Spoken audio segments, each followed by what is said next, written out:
Welcome to Dr. Creepin's Dungeon.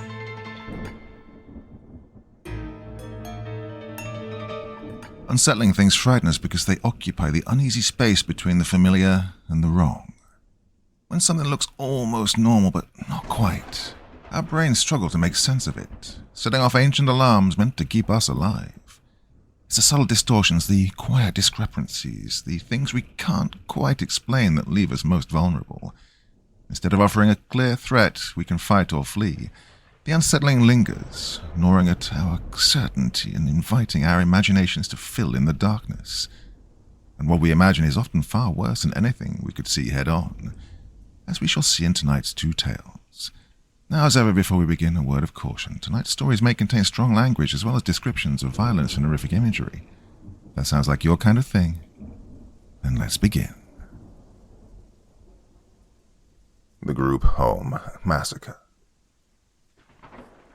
The man with the disfigured face watched the group home from a bush, his hands bored tightly into fists, his heart racing, his breath coming in quick, hot gasps.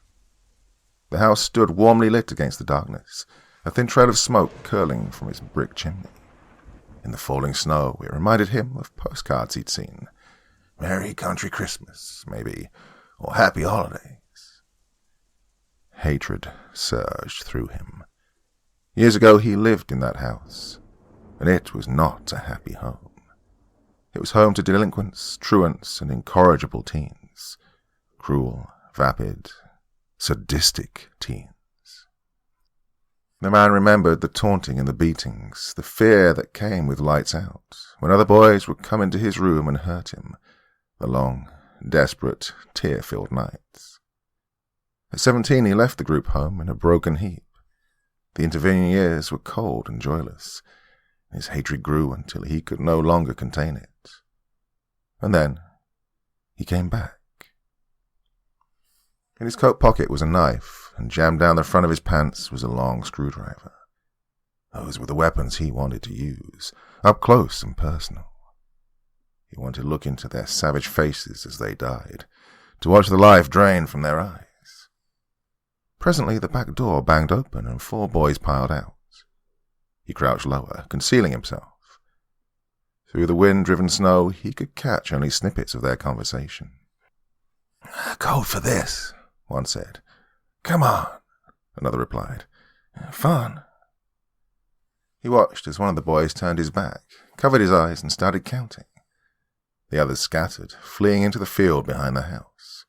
One, overweight and huffing, holding his pants up as he ran, headed right toward him. The man pulled out the screwdriver and gripped it in his frozen hand. The boy reached the bush and pushed through it, shaking it. Panting, he dropped down next to the man, without seeing or even sensing him, and craned his neck to peer through the branches. 30, 31, 32. The boy was 13, maybe, the same age the man had been when he came to the group home. He remembered the angst and fear, the hormones, and he could practically smell it rolling off the boy in stomach-churning waves. The man shifted, and the boy turned his head. 38, 39. The man grabbed the boy by the back of the head and rammed the screwdriver up through the underside of his chin, through his mouth and into his brain, his tongue tacking to the roof of his mouth and his skull cracking like a soft-shell crab. Kicking his feet and making strangling noises as blood filled his lungs, the boy's eyes widened. Gritting his teeth, he twisted the screwdriver, and the boy went limp. 45, 46. The man was shaking.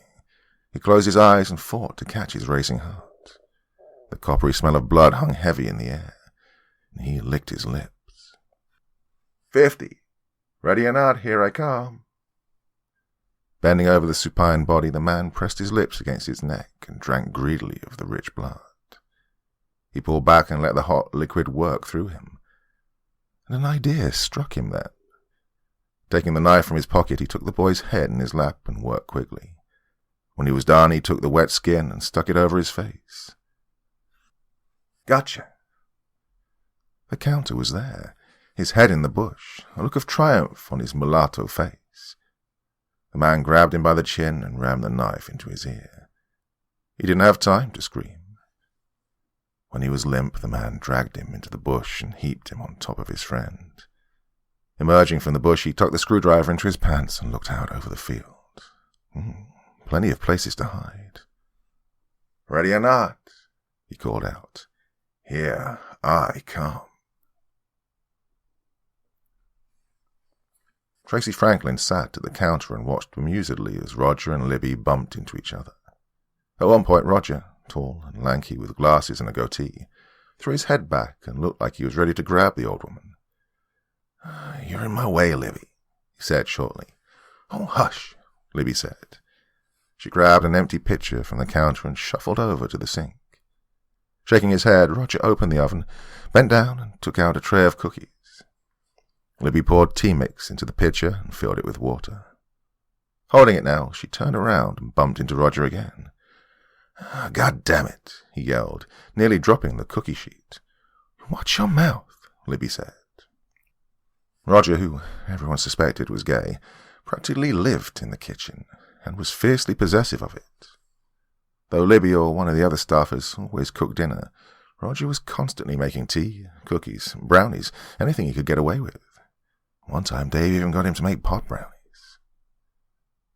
"You can't have any of these," he told Jan, the other staffer. "These are our special brownies." Jan, who was 70 if she was a day, put her hands on her hips. "Fine, you probably ruined them like you ruined the last batch anyway." Roger had held up his plastic spatula and glared. "Just get out of my kitchen." "Ooh, what smells good?" Katrina Jett asked, coming into the kitchen. Short and tan, her black hair spilled down the shoulders of her pink t-shirt. She was wearing extremely short shorts and socks, and Tracy rolled her eyes. "Cookies," Roger said. He had the sheet on the range and slammed the oven door.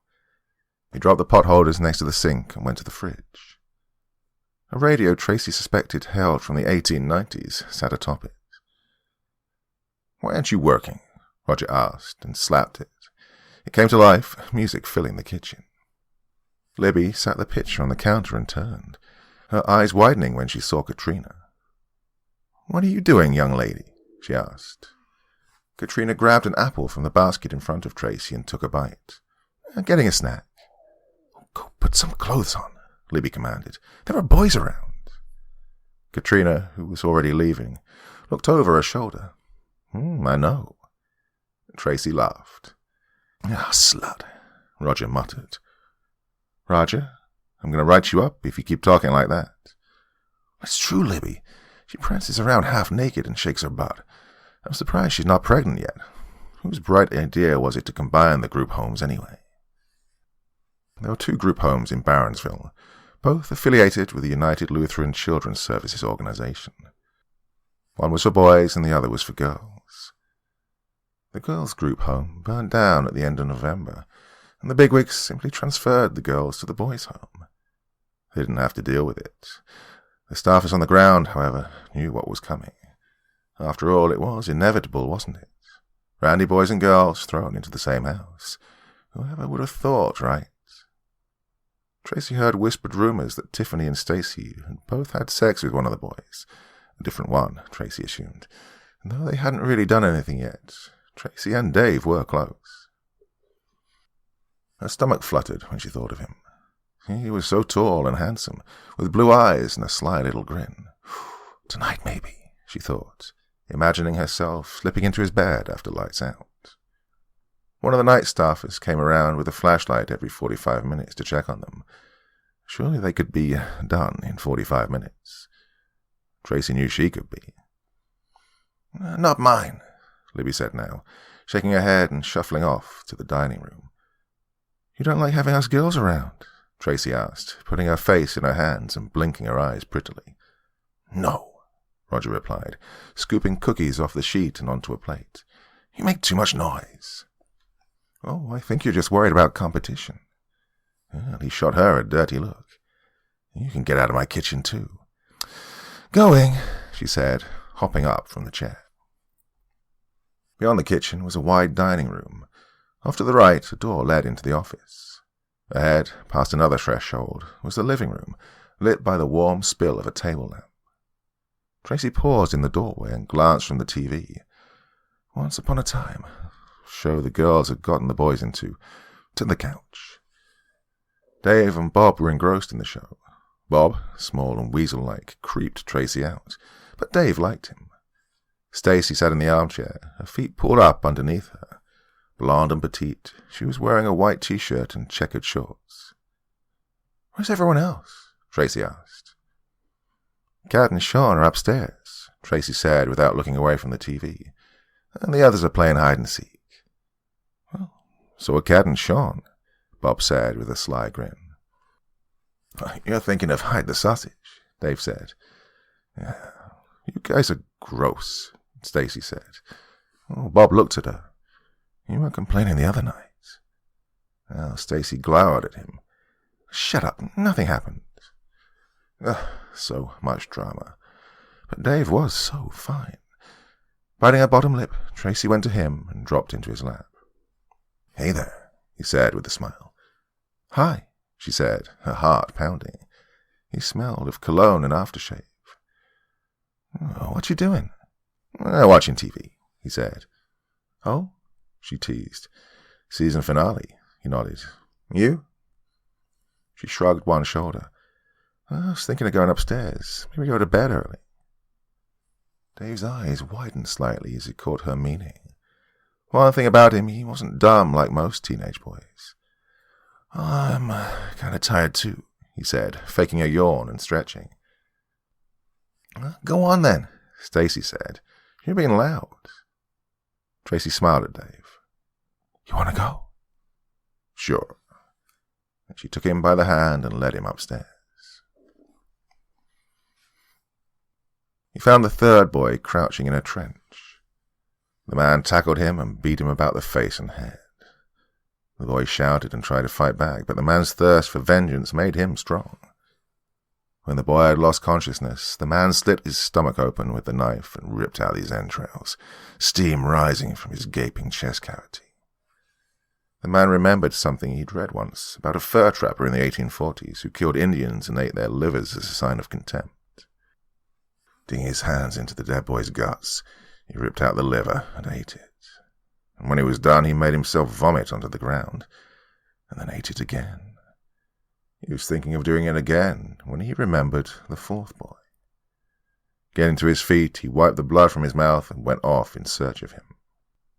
The field behind the group home was bordered by a low-end shopping centre whose crowning jewel was a Save-A-Lot. From here he could see headlights on the highway running past it. He remembered looking out his window as a child and thinking that while the world was so close, it was so far away too. When he finally found the fourth boy hiding behind a pile of brush, he was surprised to see that it wasn't a boy at all, but a girl, maybe 13 or 14, with a plain face and long brown hair. She was petite and wore a black hoodie with dark jeans. They were letting girls in now. She was so absorbed in watching her front that she didn't see him creeping up to her side. He stepped on a branch, and she snapped around, her eyes going wide. "Bitch," he growled as he launched himself at her. Uttering a small squeal, she struggled to her feet and ran, heading straight toward a stand of trees, and then angling toward the house. Realizing her route, the man went around, meeting her as she passed and slamming his fist into her face. With an oomph, she collapsed to the ground. The man straddled her back, grabbed a fistful of her hair, and yanked. She screamed and sobbed. "Your fault," he said, his heart rate accelerating. "All your fucking fault." "Please," she cried. "Please, stop." Grunting savagely, the man had an idea. He brought the knife around and started sawing on her scalp. She howled with pain. Luckily, the wind rose, covering the noise. When the scalp came off in his hand, he tossed it aside and admired the top of her bloody skull. Bits of flesh and strands of hair stuck to the bone, the former soft and quivering, the latter flipping in the wind. The girl struggled under him, crying. Taking the screwdriver out, he jammed it into her head with such a force that her skull cracked and split. Throwing the weapon aside momentarily, he dug his fingers into the fissure and pulled, as though she were a crab and he a hungry tourist. The girl shrieked. The bone broke, a piece coming off in each hand. Now her brain was revealed, pink and throbbing, little clouds of steam wafting into the frosty air. The fight had drained out of her. Using the jagged ends of one of the skull pieces like a tortilla chip, he scooped out a wad of brain and stuck it into his mouth. As the tremors of excitement passed, he briefly considered assaulting her, but decided against it. The thought repulsed him, so instead he shoved his hands into her cranium, removed the rest of the brains, and plopped them onto the ground. Standing, he kicked them, his foot catching in the goo. He slipped, went down hard, and barked mad laughter until he cried. Tracy locked Dave's bedroom door and turned. He was lying on the bed, his arms behind his head, a sly smile playing across his face. Tracy's heart caught in her throat. He was so beautiful, he might even be the most beautiful thing in her life, like ever. When she was 3, her mother ran off with a guy who worked at a car wash, leaving her alone with her father. People would whisper that he used to be a good guy, but all through Tracy's childhood, he was drunk and mean.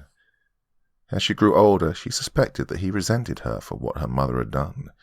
He'd always say, "You're just like her," whenever she did anything displeasing, and how she tried not to. She was 14 the first time he hit her, catching her in the chin with a closed fist and driving her to the kitchen floor. She was 15 when she decided that she'd had enough and ran away. She sometimes imagined him sitting all alone in the trailer, nursing a beer and muttering to himself about both of them leaving him, and she hoped he was sad and miserable. The police found her 3 days after she left and put her in a shelter. She was there for 6 weeks. Most of the other kids were nice, though there were a few that had problems and caused trouble. And from there she came to Barronsville. She was surrounded by 6 other girls, but felt totally and utterly alone. Now, looking at Dave on his bed, smiling at her, she felt, what? Hope? Joy? Loved? She didn't know exactly, but she knew it felt good. "Oh, you're sexy," Dave said.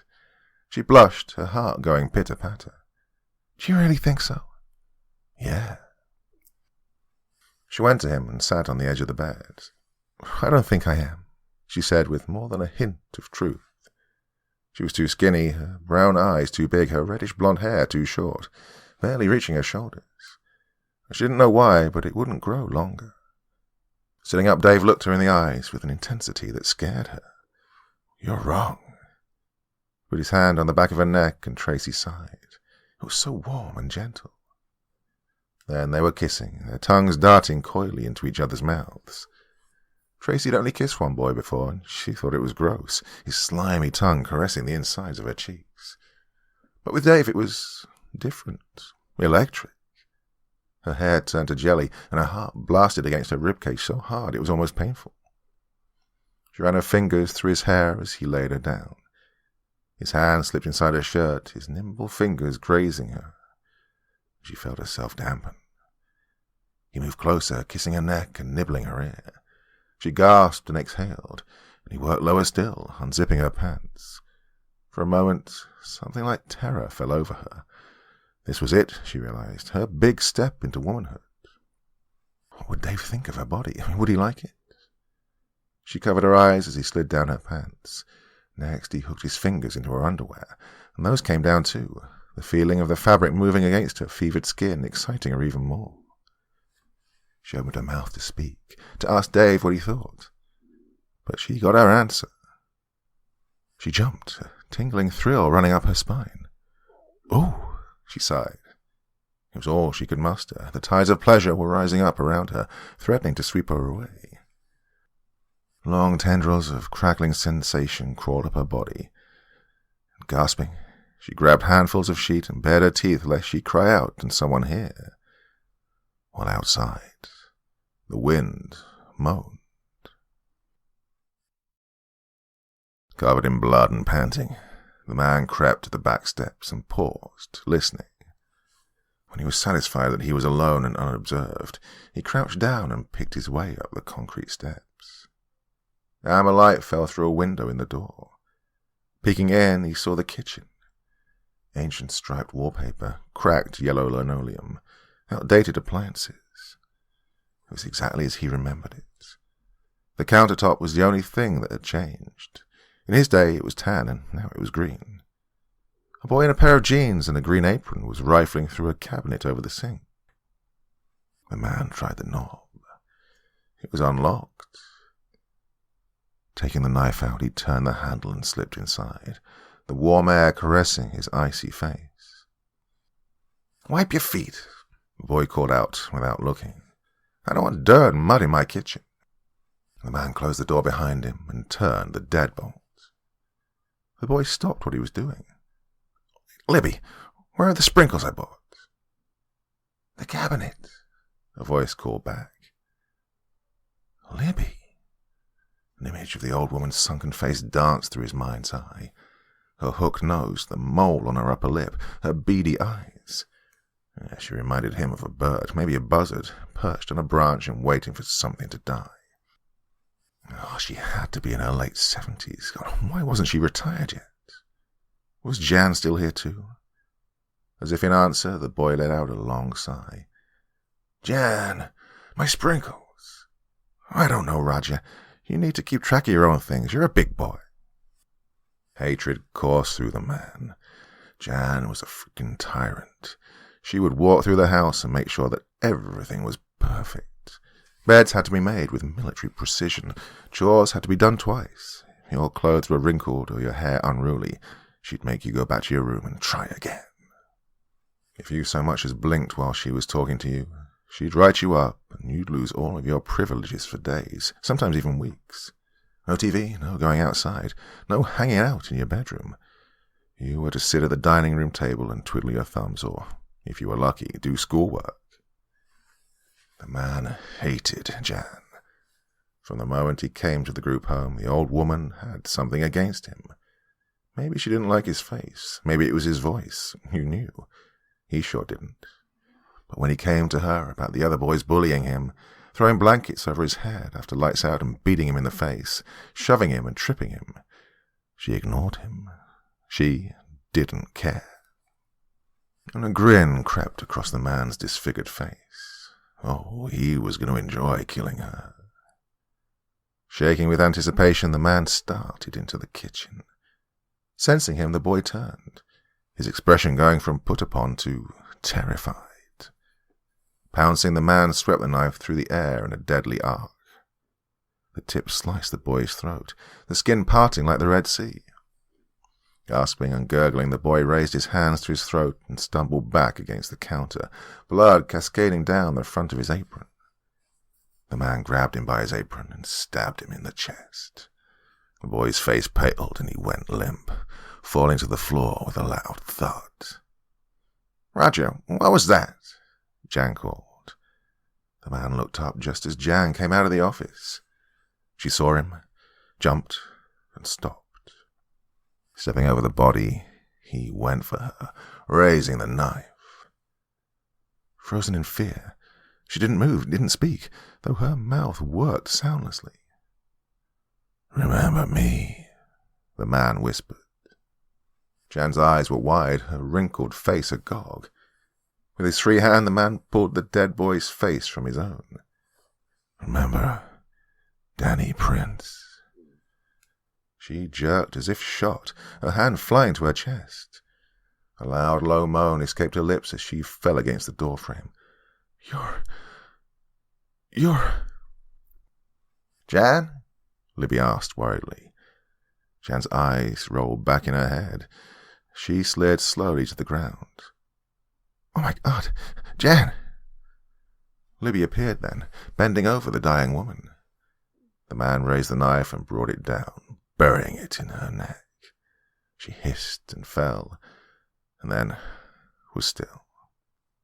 Jan was dead too. But the man wasn't happy. He was looking forward to killing her, but she robbed him of even that. He knelt down and put the knife to her throat. He was about to push it in when he heard a whisper coming from the living room. "Oh, that's nice. Don't stop." More victims. The man took the knife away from Jan's throat, wiped it on his pants, and got back to his feet. Peeking his head into the lowly lit room, he saw a boy and girl making out on an overstuffed couch. The boy had his hand down the front of the girl's pants and was kissing her neck passionately. Her head was thrown back, eyes closed, and lips parted in bliss. The man entered the living room, moving with the stealth of a cat. He was standing over them now, so close he could smell the musk of the girl's desire. "What if we get caught?" she panted. "I don't give a fuck," the boy replied, biting her ear. She giggled. "Neither do I." She opened her eyes then, and saw him, and screamed. The boy turned. The man brought the knife around and sank it into the soft flesh of his cheek. The girl screamed even louder and rolled off of the couch. The man pulled the knife out of the boy's face and stabbed him in the chest. The sound of the front door opening brought him out of his reprieve. He darted into the foyer, past the stairs and out of the door. The girl was halfway to the road when he grabbed her from behind, spun her around, and dropped her onto the frozen ground like a WWF wrestler. The wind knocked from her with an audible gasp. "Bitch, slut whore." He wrapped one hand around her slender, pulsing throat and squeezed. She scratched his hand and kicked her legs. He brought the knife up and down, and the wind shrieked for her. Sean Harker lay back against the bed and closed his eyes. On top of him, Katrina Jet bucked and thrusted, her pretty little breasts flexing. He gripped her hips and rolled his neck. "You just don't give up, do you?" Well, they'd been at it for almost half an hour, and in that time, she had orgasmed maybe 6-7 times. Sean himself 3, which he supposed was impressive for a dude. Well, 4 was the most he'd done in a day, but of course that was by himself. But having this sexy girl naked on top of him, he could probably go another time. Oh, she was so good, so good. He wanted to do it again inside her. Not for a kid, just to feel it. And she thrust 2-3 times and then collapsed on top of him, shaking. Her pleasure pushed him over the edge, and he pulled out just as he reached the mountain. For a moment he lay still, like his body was jello. Katrina was still trembling. She laughed. "Jeez." Sean said, suddenly very tired. "I'm going to go to the shower, okay? Do whatever you want." She smiled and got up, gathering her shirt and her panties. "Maybe come join me," she said over her shoulder. "Maybe," he replied, rolling over. When she was gone, he reached into his nightstand drawer, took out the leather-bound Bible he kept there, and opened it. A hole had been cut through many of the pages to accommodate a pack of cigarettes. Sean's window opened onto the roof, and he often went out onto it and smoked. He figured he'd have one now, join Katrina, and see if he had enough for one more time. She wouldn't be here forever, so bust it while he got it right. Sean took out a cigarette and got his lighter from its hiding place between the mattress and the box spring. He was just getting up to put it on his pants when his bedroom door, which Katrina had left ajar, pulled closed. Forcefully. "Hey, Ben, is that you?" Ben was Sean's roommate. 13, fat and pimply. He was actually a cool kid, but still, you couldn't trust anyone. Well, if he saw him and Katrina... Slipping the cigarette and the lighter into his jeans pocket, Sean went to the door. "That you, Ben? Just going out to smoke. Want one?" And he opened the door. To the left, past several bedrooms, the bathroom door stood open. The sound of the shower and Katrina humming drifted out. He turned right toward the stairs, and a man was there. "What the?" The man grabbed him by the throat and lifted him up. "Hey, man, let me go." He threw a punch, hitting the man in the side of his scarred face. "What the fuck?" Suddenly, he had a knife. Sean's eyes widened. "Hey!" The man jammed the knife into his stomach. He then squeezed Sean's throat to cut off the scream. In the shower, Katrina Jett lathered her supple young body and let the hot water sluice over her. She hoped Sean hurried up. She was starting to feel horny again. "Sean, you coming?" A moment later, she heard him come into the bathroom. "There you are," she said. "You coming?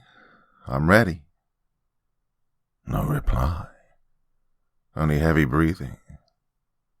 She let the water run over her face and then poked her head out.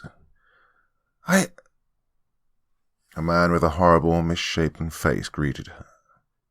Before she could scream, he jammed his finger into her eye. She wailed as the orb popped and began spilling down her cheek. She reached out, grabbed the shower curtain, and the rings holding it to the rod broke.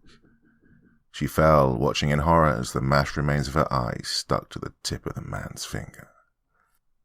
As soon as she hit the shower floor, the man was on top of her, the water beating down on him, his head and shoulders black against the overhead light. When he stuck the knife under her ribs, she cried out.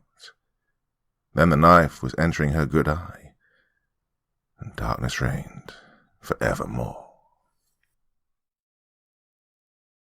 After making love, Tracy lay with her head on Dave's chest, listening to his heartbeat. His arm was wrapped around her shoulders, and she felt safe and at peace, safer than she'd ever felt at home, with her abusive father and her absent mother. She told Dave this, and he squeezed her tighter. He didn't speak, though, but that was okay. Just having him there, feeling his warmth, was enough. Later, fighting the temptation to sleep, she asked, "Are we a thing now?" "Of course," he replied instantly. "Why wouldn't we be?" "I don't know." She did know. She was afraid that she was just a lay for him, a quick squeeze and release. Though she didn't mind the idea of casual sex, she didn't want that from Dave. She wanted more. She wanted someone to have and hold, even if only for a little while. "You're my girl," Dave said, reassuringly, and she kissed him. "Oh, it's going to suck when they finish rebuilding the other group home," she said, settling back. "I know. I won't have you here." "We can visit each other, though. It's not far." The girls' group home was 2 miles across town, and that wasn't bad, she told herself. They could bike to each other, or even walk. I'm about to fall asleep," Dave said, getting up. "If they find us sleeping together, we'll never get to see each other again." Tracy sighed. He was right, she knew that. But being under the covers with him was bliss. "I have to pee anyway," she said. She pulled on her pants and her shirt, and Dave got dressed too. In the hall, Tracy heard the shower running from behind the closed door. She knocked gently. "Hello, I have to pee. Do you mind if I come in?" No answer. Damn. She knocked again. Still didn't hear anything. Oh well. She opened the door and went in. The toilet was separated from the shower and the sink by a half wall. She went to it and froze. Katrina sat on the commode, her head twisted at an impossible angle. Both of her eyes seeped blood and other less nameable fluids. Horror rose in Tracy, erupting in a scream. Dave was there in an instant. "What is it? What's wrong?" Tracy tried to tell him, but she couldn't speak. It's Katrina. The shower curtain fell from the rod, and a man stood inside, tall and horribly disfigured. He was wearing a suit and holding a knife. Dave spun around just as the man came out. Shorter than the man, but more muscular, Dave threw a punch, connecting with the man's face and sending him back. "Come on," Dave screamed, grabbing her by the hand and dragging her out of the bathroom. He slammed the door and held it. Tracy was breathing heavily, her heart beating so fast that the world was going grey around her. The man was at the door now, trying the knob. When it wouldn't budge, he slammed against the wood, and then the tip of a knife rammed through, inches from Dave's face. "Come on." He let go of the door and ducked away. Tracy followed, only turning when they were at the head of the stairs. As she watched, the man ripped the door open and emerged, a screwdriver in his hand. "Hurry!" she screamed hysterically, pushing Dave. At the bottom of the stairs, Jan hung from the wall, her chin lolling against her neck. She'd been tacked in place with a marble rolling pin. Tracy screamed, and Dave gasped. The man was coming down the stairs now, and Tracy felt faint. Grabbing her by the wrist, Dave led her into the dining room. Libby was spread out on the table like Thanksgiving dinner, various knives, forks, and other sharp instruments jutting from her body. Dave led her around the table and into the kitchen. When she saw Roger's head sitting on the stove, acrid smoke rising up around it, she screamed again. The man was right behind them now. Dave pushed her toward the back door. "Run!" The man hit the kitchen just then, and Dave threw himself at him, driving him back. Tracy was frozen in place. "Go!" Dave screamed. Her paralysis broke, and she went to the back door, grabbing the handle and turning. It was locked. Shit. Behind her, Dave screamed. Tracy was panicking now. She clawed at the lock. "Damn it! Why wouldn't it work?" "Open!" she shrieked. "Open!" She looked over her shoulder, and her heart leapt into her throat. The man was coming into the kitchen, his shoulders squared and his jaw set. In that second, she saw his face clearly. The ugly scars, the ruined eye, the drooping lips. He was a study in terror, and Tracy screamed again. Somehow she found the deadbolt and threw it back. A snowy gust of wind ripped the door from her hands and slammed it against the outside wall. She flung herself out into the night, the accumulated snow cold against her bare feet. Behind her, the man let out a wordless cry of fury. She turned as she reached the doorway. He paused a moment and then gave chase. In the front yard, she hit something in the snow with her left foot, a rock maybe, and hot agony snaked up her leg. She turned again. The man was coming, but slowly, like a killer in one of those stupid old movies, like he was relishing the moment. When she turned back around, her stomach lurched. The car was moving slowly along the road, its headlights cleaving the storm. She gave out a yell and raised her arms, but the man caught her by the back of her shirt and threw her against the ground. She screamed, and the killer kicked her, the tip of his shoe connecting with her diaphragm and knocking the wind out of her. White light burst on the edges of her vision. Panting now like a boy touching his first breast, the killer turned her over and straddled her, slapping her across the face. "You bitch," he hissed, wrapping his hands around her throat. Snow stung her eyes. She lashed out, hitting his ugly face, but he didn't move, didn't relent. The world began to fall away from her, growing fuzzy and warm. The fight drained from her, and she realized that she was dying. Tracy Franklin hallucinated as she sank into the void. Saw flashing red and blue lights. Saw the man look up, afraid. Saw him fall back as bullets slammed into his body. Saw the worried face of a cop hovering over her. And then she passed out, never expecting to wake again. 2 hours later, she did, in a hospital bed. Dave, his arm in a sling, was sitting next to her. The man lied in a heap on the hard ground, snow falling over him, his life draining from 7 bullet wounds. How the cops got involved, he didn't know. Maybe someone heard screaming and called. Maybe they just happened by. Either way, it was over, and he had avenged himself. As he flirted with the edge of death once more, he thought back to his last day at the group home, the day some of the other boys had set him on fire, the day Libby and Jan weren't watching, the day they took him out of the group home in a body bag. With that vision firmly in mind, the man died. Again. Part 1. Something's there. Class had started no more than 3 minutes ago, and Danny's hand was already up and dangling. Mr. Swatson was getting annoyed. Danny used to be such a nice kid. Never bothering the class, always doing his homework properly. Hell, even explaining the day's lesson to the one or two dunces who never understood anything. He would always praise the boy for his good behaviour and hunger for knowledge. However, Mr. Swatson has been holding back on the praises lately, and that is because Danny's raised hand during class stopped being for participation purposes. "Mr. Swatson, may I please go to the toilet?" What was Mr. Swatson supposed to say? Or Miss Peeble, or Miss McCoy? The entire teacher lounge was talking about Danny with sunken eyebrows and harsh undertones. Disrespectful, they called the boy. It was clear to everybody that Danny was purposefully waiting for class to start, to excuse himself to go to the bathroom. And they were right. He was doing it on purpose. But what the teachers didn't know is that the boy hated going to the toilet during class. He had no choice, however, because the last time he did go to the bathroom during break time, this happened. "Flush him again, Wayne."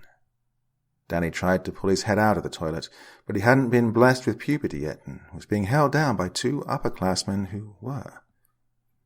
"I thought I told you I need it by Thursday, Collins." Danny was trying to explain himself between flushes, but Marvin wouldn't have it. "Wayne, keep flushing him until I tell you to stop." The water was so cold. Danny's nose was bleeding. "Marv, I think his nose is bleeding." Marvin pulled Wayne upright and grabbed Danny himself. "You think your pussy-ass nose is impressive, Collins? Where the fuck is my book report? You're supposed to have it done by third period." I'm sorry." Danny was breathing greedily. "I'm so sorry. I couldn't finish the book and I had to go to Grandpa's with my parents last week." Marvin yanked Danny's head back in the toilet with so much force, the boy hit his head against the hard margin. The cold water and bleeding nose were nothing compared to the fresh ache of his forehead. "I don't give a flying fuck, you shit-eater. I told you to do it. If I get my hands on you after school, I'm going to skin you alive." Marvin flushed Danny's head one last time before standing up and ordering his boys to follow him. Everybody was scared of Marvin. Wherever he would go, he would always have his oversized bright orange jacket with a blue zipper on and an entourage of 3 faithful followers. His jacket was his trademark. People didn't even have to look in his direction to see him approaching from the corner of their eyes. That's what Marvin loved about that jacket. Not because it was expensive and not because it made his shoulders look wider than they actually were. It's because, wherever he went, it was announcing his presence from afar. Mike and Wayne were Marvin's muscles, while pretty boy Jimmy was his eyes and ears. They weren't always together, but when they were, it was bad news. Danny had a couple of friends, but they were too afraid to stand up for him, or even be seen talking to him. It would have been pure suicide, now that Danny was King Marvin's new target. Feeling like he'd received enough beating for one day, Danny emptied his locker and went home. No teacher saw him leave, but he still had a good rep amongst the school staff, so people just assumed he'd felt sick or something. Oh, he felt sick all right. It was late fall and the cold air against his facial wounds was killing him. His forehead had a swollen horizontal bruise, and even though he wiped his nose with the sleeve of his hoodie, he only managed to wipe off the dry blood above his lip. His chin, neck and shirt could still give the nosebleed away. Danny didn't want to cry, but the shame he felt wouldn't let him off the hook that easily. Sunken into thoughts, he didn't notice that he'd already reached the wooden bridge. As upset as he was, the creepy house on Boona Street wasn't creeping him out today. Usually he'd speed up the pace as soon as he'd reached the lake. Well, every girl and boy was afraid of the creepy house on Boona Street and the still, dark lake across from it. It was an immense property. The house had 3 stories and looked old and unkempt, not to mention the roses that would grow wild and spiky all around it in untamable patterns. It was a shortcut only meant for joggers or students, because even though the bridge itself and the pathway following the bridge were wide enough for cars to pass through, the wild roses were reaching their limbs outside the fence of the creepy house far enough to cover over half of the pathway. Ouch! Danny acknowledged the spiked rose that scratched his cheek. He was halfway through the pathway when he stopped and turned with angry eyes. The rose that scratched him was abnormally long, but beautiful and, contrary to Marvin, it was a bully he could hurt back. Danny grabbed the pretty flower in his hand, and just as he wanted to twist and rip, the tears started pouring with such fervour, even Marvin and his followers would have felt a little sorry. Danny let the rose go. Just one petal fell off it, and, out of reflex, he bent over to pick it up and see if he could attach it to the rest of the rosebud. The boy knew it was pointless, but in his childish mind, he could at least try. That's when it struck him like lightning. Someone's watching me. He looked up at the house, and his blood froze in his veins. She was young as him, or maybe a little younger, and, as irony would have it, she had long black hair and was wearing a white, hooded dress, or robe. Danny couldn't tell, and he didn't stick around to unravel the details.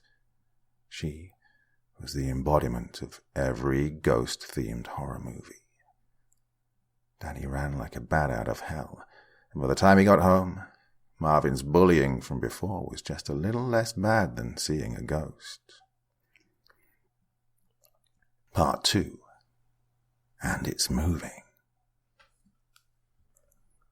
Mom and Dad asked questions, but Danny, he fell. He swore. No, of course school was going great, and of course he was fine and getting along with everybody. No, he didn't know why Mr. Swatson would call them to ask why Danny was acting so strangely lately. Dad, is there another shortcut to school except the one by the lake? No, but you can take Fork Street and then turn left on Maples. Oh, that was the long way to school. Danny would have preferred the long way to school 100 times over the shortcut, if it meant avoiding the creepy house with its mean plants, but taking Maples was just as bad, or probably worse. Marvin lived on that street. Yeah, I know. Never mind. Oh, I lived in this town my whole life and only took that shortcut once. I can still remember it. Yeah, I was in 3rd grade and was late for math. Oof, crept the hell out of me. We used to call that house Manson Manor back in the day. His dad shuddered and laughed in an attempt at hiding it. Yeah, I admire you, Danny. You're way braver than your old man was. But Danny sunk his head in shame. If his dad only knew the reason why he was taking the shortcuts, he would laugh in his damaged face. You can see those damn roses from Joss and Christine's baby room. Their house is 3 streets away from Bruner's, for Pete's sake. Danny's mom interfered. Does anyone still live there? Beats me. Last I heard, the old lady that owned the place died and left it to her daughter and granddaughter. And this was 15 years ago, mind you. Just be careful around there, okay, honey? Sure, Mom. But it was not an old, weird-looking house that Danny was supposed to be careful around. He began seeing Marvin's face during class in the window of his classroom door. The bully was looking for him. Lucky for Danny, Tom Whisk, the boy sitting in front of him, was very tall, so Danny could hide behind him every time Marvin's angry eyes were seeking their new favorite victim. He felt like a bird in a cage, trying to hide from the hungry cat. Problem is, this cat was a snake. Kids like Marvin were not afraid of teachers or parents. The one thing he was afraid of was being made a fool of in front of the followers he called friends. And that is exactly what Danny did. He dared come to school even though he didn't have Marvin's book report with him. And unless he'll manage to convince his parents to be transferred to another school, his ass was bacon by the end of the year. Danny would always wait 15 minutes after school was over to go home. And if that wasn't enough of a precautionary measure, he would also take the scary shortcut to avoid Marvin Street. After the day with the toilet incident, he made it a rule to never look up at the creepy house again. The last thing he needed was to freak himself out bad enough to start taking the long way home, passing by Marvin's house. He'd be willingly throwing himself into the lion's open mouth, or the snake's, as it had already been established. Ghosts were scary, but Danny doubted their punches were as painful as Marvin's were. Even so, It was 2 weeks after seeing the girl in the window when he stopped dead in his tracks by the bridge and reconsidered the scary versus painful scale in his mind. There was something moving at the other end of the bridge, in the left corner. A small, crouched figure with black hair was trying to pull something out of the water. Danny froze. He thought about turning back and taking the long way around, but he was simply too close to home to chicken out. Regardless, he couldn't move. The figure's head turned to look in his direction, and Danny flinched as he recognized the little girl in the white dress he'd seen that one time in the creepy house's window. She fixated her eyes on him, and Danny knew that whatever was about to happen, turning back was not an option. He carefully advanced on the bridge, making it his day's purpose not to look the little girl in the face. The little girl took no mind of him and turned her head back to whatever she was doing in the water.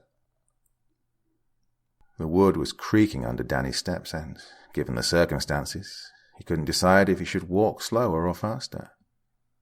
His determination faltered, and Danny threw the little girl the briefest glance. Reflexes work that way. She was looking straight at him, still crouched above the water. The corners of her lips lifted upwards. "Hello." Danny sprinted. As soon as he got home, he locked all the doors leading up to his room. That night, he dreamt of demons wanting to eat his soul, and even though the demons were all black-haired little girls, they wore oversized orange jackets with blue zippers. Part 3. It's Alive. Next day, Danny took a brave and very mature decision regarding his way home from school. He decided to take the long way round, passing by Marvin's house. How bad could it be? He didn't see much of Marvin that day at school anyway. And so, after the daily wait of 15 minutes after school was over, Danny marched forward. He walked and walked and walked and walked right by the crossing which led to the bridge, turning daringly on Maples, Marvin Street. Danny smirked. Wouldn't you know it? No danger in sight. "That was awesome, Benny. Keep it up." A boy in an oversized orange jacket barged out of a liquor store 10 feet in front of Danny. He pulled along another boy, a blonde kid in a punk rock excuse of an outfit, and kept walking forward with his arm around the other's neck. Marvin and Jimmy. They didn't see him, but Danny wasn't risking anything. He turned around, sweating and praying that the boys don't notice him, and they didn't. To his sweet relief, their voices, loud and obnoxious, could be heard further and further as he reached the crossing a second time. Knowing he had no other choice, Danny advanced towards the bridge, acknowledging the tiny figure bent over the water. She turned her head towards him, and then back to the water. He didn't speed up his pace this time. Now that he took a better look at her, there was no way this little girl was a ghost. There was no white robe in sight, just a red and yellow striped shirt under a black velvet overall. She was indeed pale, but there was a very human bruise on her left knee, and her hair was not black, but dark brown. Unlike the other day, she had no intention of saying hi. Instead, she kept poking with a stick around the water, raising it to her face for inspection ever so often. Sensing a fellow human, Danny paid better attention to what she was doing. The little girl was fishing for tadpoles with a butterfly net, and as soon as he saw her grabbing one of them, with its tail squirming between her thumb and index finger, Danny came to a halt and found his angry voice. "Hey, stop that, you bully." The girl looked at him wide-eyed, her eyes like 2 chocolate marbles. "Why?" "Because you're hurting them."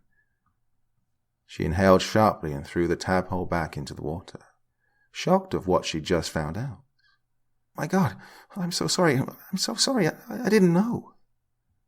She sunk the purposeful end of her butterfly net back into the water and let the other tadpoles swim away. "I'm so sorry. I didn't know." Danny found her reaction kind of funny, but he was also sorry for accusing her like that. She did seem genuinely distressed. That's okay.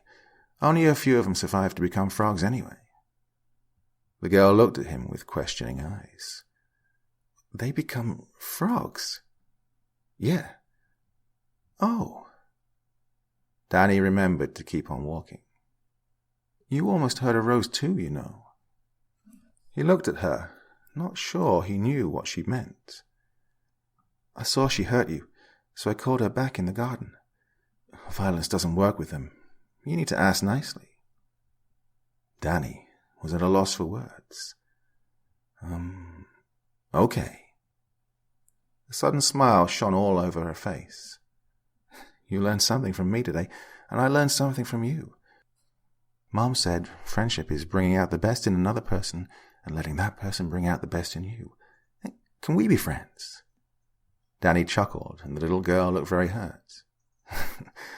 Sure, we can try, but please don't cry. This upset her even more. I'm not. She turned her head back to Danny and crouched next to her butterfly net once more. Forget it. You don't want to be friends. Nobody wants to be friends with the girl who lives in the creepy house on Bonner Street. Well, she wasn't exactly wrong, but Danny felt like an asshole, and an asshole was something he was definitely not. Hey, I'm sorry. I'm sorry I ran away from you yesterday. She looked at him, all signs of incoming sadness gone. Yeah, that's okay. I get that a lot.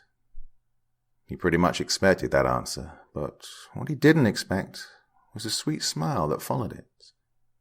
The question he asked next came as involuntarily as a hiccup. Hey, what's your name?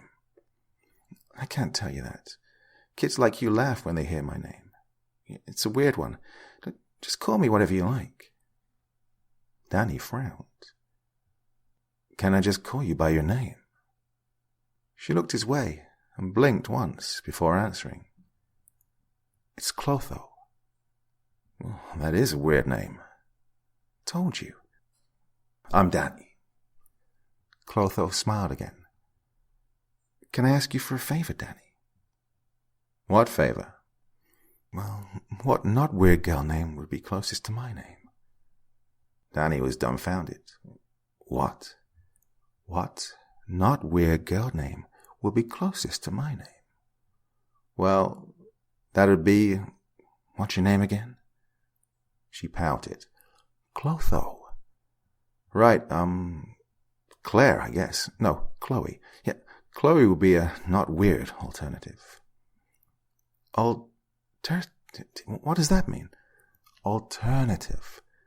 What you're trying to do right now. You're trying to replace something with something else. The girl looked like a light bulb just ignited above her head. Oh, like replacing something bad with something good? Danny was stuck, and he didn't like being stuck, especially when it came to mind games. He was not the strongest in the schoolyard, but he was definitely among the smartest. Oh, yeah, exactly. Wow, I'm learning so much from you. We're going to be great friends, Danny. Right. Okay, Chloe. Danny forgot her name again, but he'd be damned if he'd admitted anew. Is it okay if I call you Chloe? Sure, Danny. Okay. Well, I need to get going now. Why? You just got here. Yeah, but I'm only passing through. I'm not like visiting or anything. Oh, right. Your mom's waiting for you. That wasn't precisely the case, seeing how his mom was always working late and Danny was home alone for 3 hours after school until his dad got home, but that was not something his new friend needed to know. Well, okay then. You'll come by tomorrow again, won't you? Yeah, I'm taking this path every day. I know. I saw you. Danny was creeped out, but her smile was so innocent and sweet, he decided it was no way she meant that in a stalker type of way. Well then, see you tomorrow, Chloe. Yeah, see you tomorrow, Danny. Part 4. It's a she. Now that the weird girl was harmless, Danny was fine with taking the shortcut. He still had to wait the 15 minutes after school for Marvin and his bodyguards to be out of sight, but his way home was not a problem anymore. He found it weird that Marvin started ordering Mike and Wayne to run ahead, just for him and Jimmy to follow along a couple of minutes after, but that still didn't interfere with the 15-minute rule. Danny would always be looking out the classroom window with his back glued to the wall, so that his bullies couldn't see him in case they looked up. He was 50 feet away from the bridge when he saw Chloe wave enthusiastically in his direction. "Hey, Danny!" She was just so happy to see him. She shouted her greetings even though Danny was the size of a tadpole in her field of vision. "You're early today. I wanted to meet you at your school, to walk you here." Danny was stunned that her yelling didn't summon more faces in the windows of the creepy house. He, however, was mannered enough to reply only when she was close enough to hear a level tone. "Okay. Why?" "So we have a little more time to chat. There are a couple of things I'd like to ask you. We need to know some things about each other, now that we're friends." "Right. Why are you so early today?" "Early? He was late. 15 minutes late, in fact." "Yeah, I'm actually late. Yesterday was just an exception. I didn't want Marvin to see me taking the long way home." Chloe's head bent slightly to the side. "What does exception mean?" Danny checked himself. Why did he just tell her about Marvin? She didn't have to know. "It means something out of the ordinary. Something that's not like the others, even though it should be." She smiled. "Like you?" "What? No, not at all. I'm very ordinary, trust me." Chloe smiled at him like he'd just said the most naive thing in the world. "I've tried making friends so many times, but they all ran away from me." The dark-haired girl leaned towards him a little without stepping forward. "You are an exception to me, Danny." Danny blushed. He didn't know if he should thank her or ask her to never speak to him again, but she made the decision for him. "What's your favorite color?" Danny chuckled. "You did not just ask me that." She got a worried look on her face. "I did. What are you saying?" "It's the oldest question in the book." Chloe's face was a question mark in itself. "What book? Geez, what planet did you come from?" Chloe seemed genuinely puzzled, and Danny was getting frustrated with her. He resumed walking and passed Chloe by with the sheer intention of getting home. He was off the bridge and on the pathway, passing by the roses that caused so much gossip amongst the housewives in town. "Earth. I'm from Earth." Danny decided to ignore her. "I don't understand this game we're playing. You have to tell me the rules first."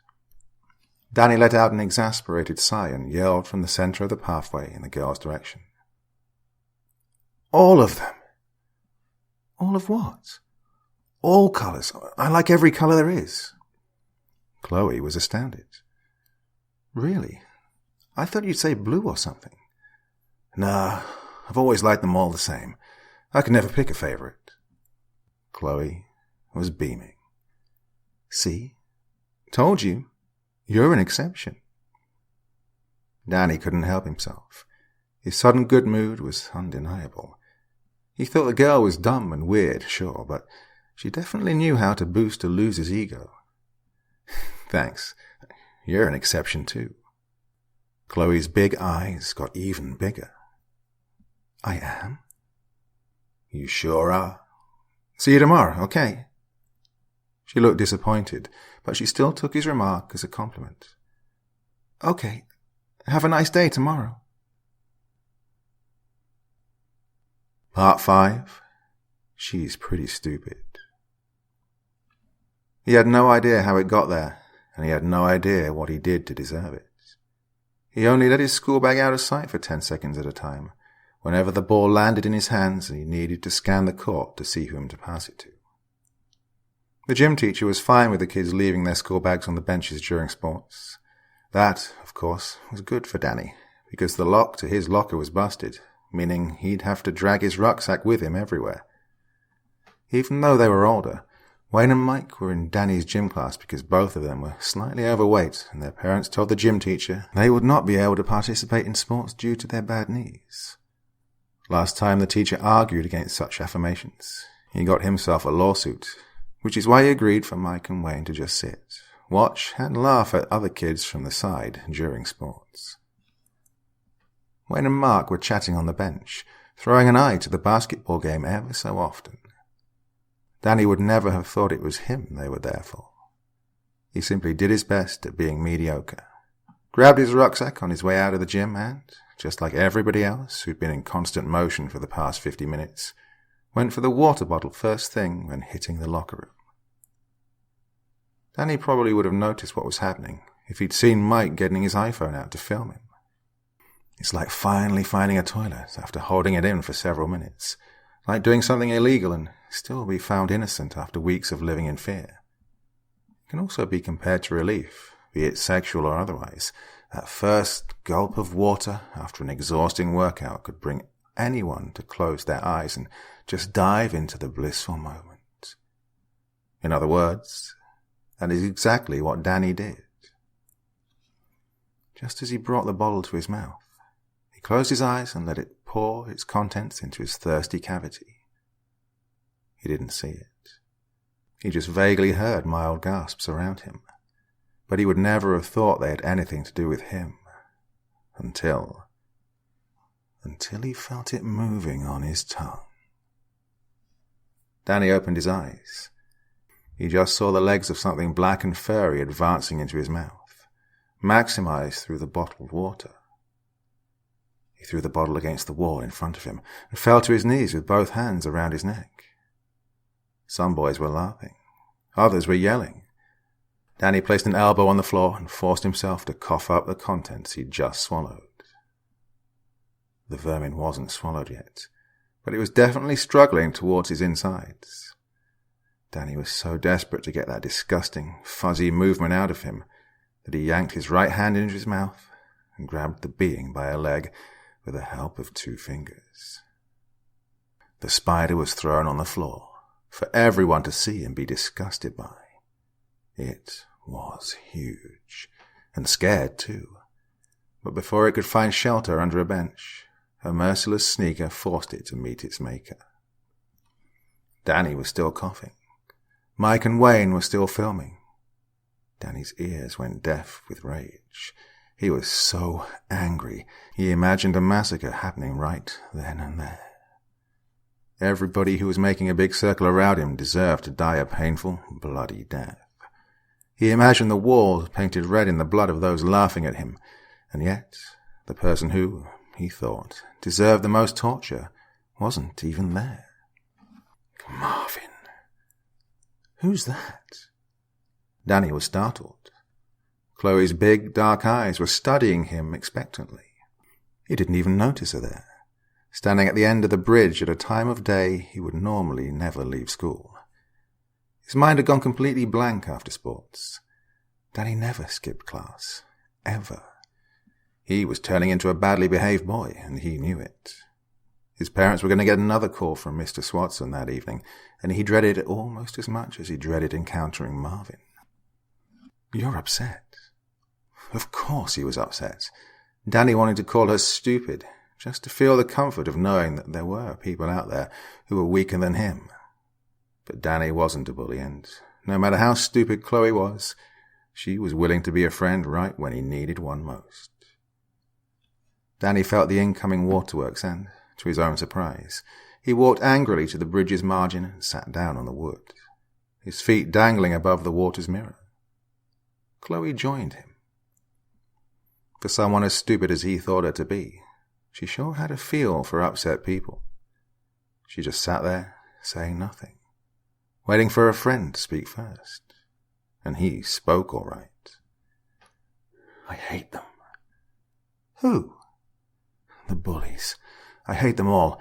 Every bully that ever was and ever will be. They suck, and they deserve to die. Danny was so angry. His eyes watered. As he tried wiping the annoying salty water out of the way, a gentle hand stroked his back. Let it out, friend. and just as Danny wanted to bark at her that he's not her friend and that he's fine, he let go. He cried and cried and cried, and told her everything there was to tell about the day he'd had. She did nothing of the things he thought she'd do, and said nothing of the things he thought she'd say. She didn't interfere by saying that karma was going to get back to the horrible people he had to deal with. She didn't reassure him that, no, he wasn't worthless or a chicken, and that, no, he was wrong. Things were going to get better, and that people always change for the better as a result of growing up. She did nothing of what a friend was supposed to do to make a befriended feel better. All she did was bow her head towards the water, listening to Danny cry and rant about his bullies. After he let all the poison out, Danny was under the mild impression that Chloe wasn't listening to him at all. That made him want to get up and run to his house, where he was most sheltered and could cry to the dearest friend he had, himself. But just as he made the slightest move towards standing up, Chloe grabbed his arm with the force of 10 men and turned her dark-haired head to meet his eyes. Danny froze. It was a lovely spring day, but he couldn't remember ever feeling this cold. Compared to Chloe's frozen stare, being flushed down the toilet at school seemed like nothing. "Do you want me to interfere?" She sounded old and angered. Danny was puzzled. For someone who didn't know what alternative or exception meant, interfere was a pretty big word. Interfere how? Should I erase everything he ever did to you? That's when Danny came back to his senses. I think I should go home. Chloe didn't even flinch. Mom's waiting for me? That part she heard. Oh, right. And let him go. Danny got up and swiped his right hand over the backside of his jeans a couple of times. He expressed a half-hearted goodbye to Chloe, and just as he turned around and took a couple of steps... "Danny?" "What?" "I don't care what others think of you. I'll always be on your side, no matter what happens." Time stopped for Danny right then and there. He stared Chloe right in the face, considering her as stupid as ever. Even so, he decided he liked her, be it as platonic as humanly possible. "Thanks, Chloe." She smiled, and pure happiness was radiating off of her. "Sure, what are friends for?" Part 6. But she's a friend. Danny's nose met with his own locker door with a hard deuce. "What was that, Collins?" Danny was shaking in fear for his very life as he grabbed his bleeding nose. He was on his knees, looking up at Marvin and his 3 bodyguards. "What do you mean you never read Crime and Punishment by that Russian bastard? I need that book report in 2 hours. You never told me about..." Slam. Danny was on the floor, covering his face with his hands, afraid of the next impact. "Oh, that's why you don't have my book report ready, because I never told you about it." King Marvin kicked Danny in the leg. "I don't have to tell you shit, Collins. Make it by tomorrow, and it better not be copied off the web." It was either Wayne or Mike who kicked Danny in the leg next. This deduction was made by the stronger level of pain he felt. Danny walked with a limp home, and Chloe noticed. "What happened?" "I don't want to talk about it." Even so, he got comfortable on the bridge, with his feet dangling over the water again. "Looks like you do, though." Danny sighed. "I need to read Crime and Punishment by tomorrow." "Ugh." Chloe sat down next to him. "Grandma has that one. Her library's huge. I can lend it to you, but you can't finish it by tomorrow. It's this big." Chloe showed a thickness of 3 inches with the help of her thumb and index finger. All Danny understood was that he was going to die in less than 24 hours. Can't you just pretend to be sick and stay home? That actually sounded like a very good idea. Danny couldn't believe he'd ever thought the girl was stupid. I can try. Funny this option didn't even hit me. Well, please stay home tomorrow. I'm not in the mood to hear your name while Grandma's working her spin... Chloe clasped her hand over her mouth. What? I mean, just stay home, okay? And so, he did. Part 7. A friend full of surprises. Next morning, Danny got up an hour earlier than he should have and turned the heating system in his room on blast. Right before his mother was supposed to wake up, he let the thermometer rest on the bottom of the bathroom sink as he washed his hands and face with water so hot he thought his skin would peel off. He couldn't help but chuckle. Whether he'd stay home or go to school to meet Marvin, some mean God had something against him keeping his skin attached to the rest of him. Mother's alarm clock rang loudly from the other side of the wall by his bed, letting Danny know it was time to hide the evidence. He got a mouthful of hot water, placed a thermometer between his lips, turned the radiator off and snuck into bed without wiping the water beads off his forehead. His mother didn't notice the heat in Danny's room. He was a good kid and he rarely got sick, so she never even suspected that the sweat on his brow, the steaming face, and the outrageous numbers shown by the quicksilver was just a bunch of bull. She or Dad wanted to stay home, but Danny swore he would be all right. Going to school was out of the question, but Danny was going to be just fine. Being alone at home can be exciting for a 13, going on 14-year-old. For the first 3 hours, that is. TV was no fun, so, rebellious as he felt, Danny got dressed and went for a walk right where he knew he'd find her. Hey! Chloe turned her head to see her friend approaching. She smiled and started dangling her feet above the water, reminding Danny of a dog who's happy their master's home. You're late. What do you mean I'm late? It's not even 12 a.m. yet. You're late for someone who faked being sick to stay home. Excuse you. I faked being sick to stay alive. Chloe chuckled and patted the wooden boards to her right. Danny took her invitation and sat down next to her. How come I see you every day now? I've been coming here for years and I'd never seen you before. She hesitated. Well, now that I have a friend, I have more reasons to come play outside. You don't like playing alone? Oh no, I do, but I've always wanted a friend. Danny shot her an incredulous stare. Wait a minute. You mean to tell me you've been coming outside more for me? Chloe blushed furiously. No, of course not. I've never had much reason to come outside before. The little girl turned around to look at her old, creepy-looking house. Oh, Mum and Grandma say, well, I'm very important. Danny had to bite his tongue to suppress a sarcastic chuckle. I know that sounds wrong, but they say it's important for me to stay safe. They say, well, the world's a very unsafe place. Her face had something very earnest about it, something so solemn it divulged both pride and pain. Danny had no idea how to react to it. They told me if anything was to ever happen to one of us three. Chloe turned her gaze from her house to her only friend, and Danny was close to screaming. Chloe's eyes turned from dark brown to sparkling white.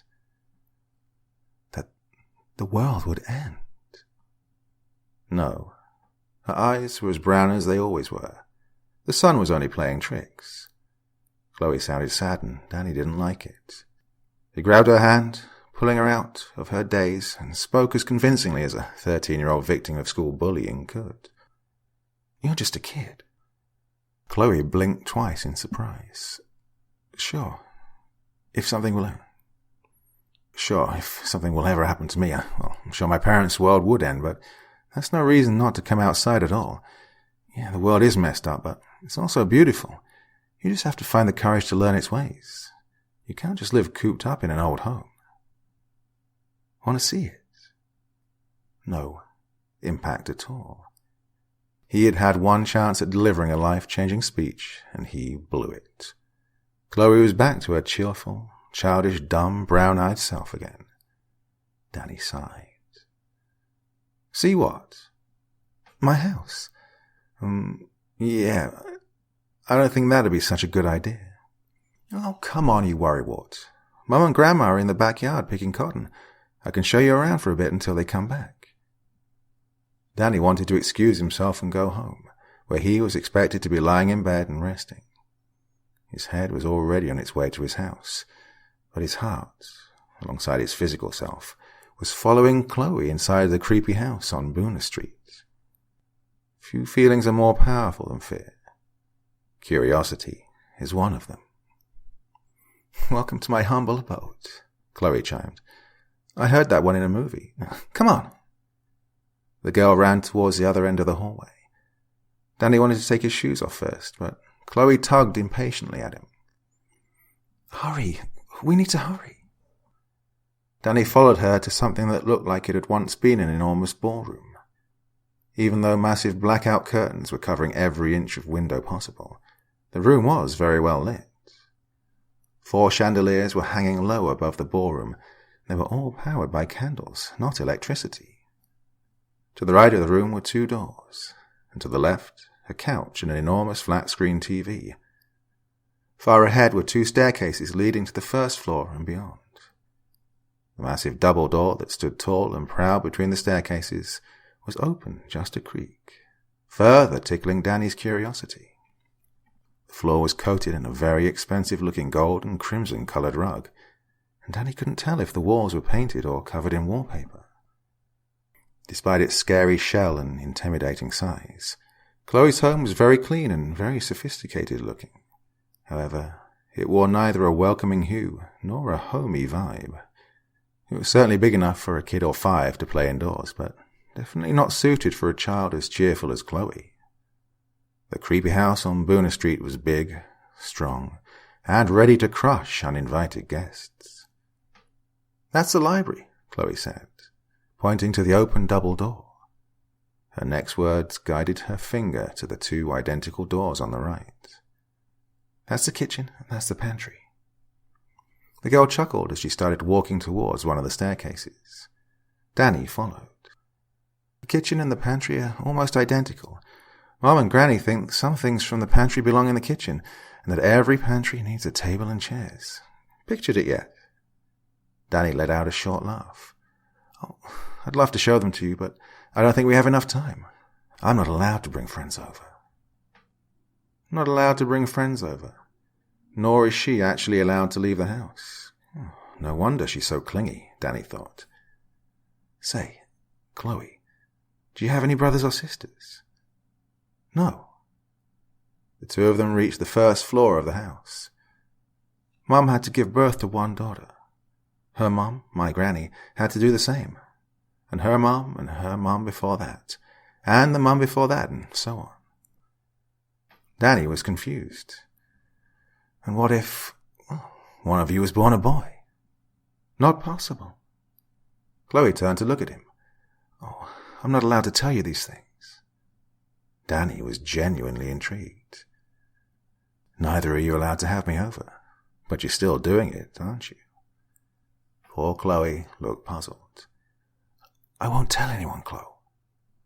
Danny was about to deliver the punchline, and, even though he meant it, it had an insincere undertone.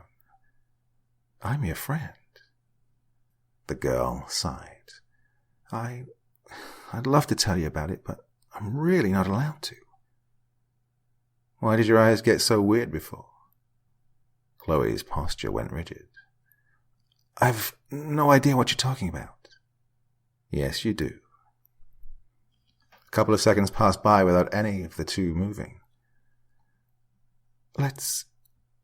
Danny was all ears. Let's just keep going, okay? She sounded like she was beginning to regret letting Danny into her house.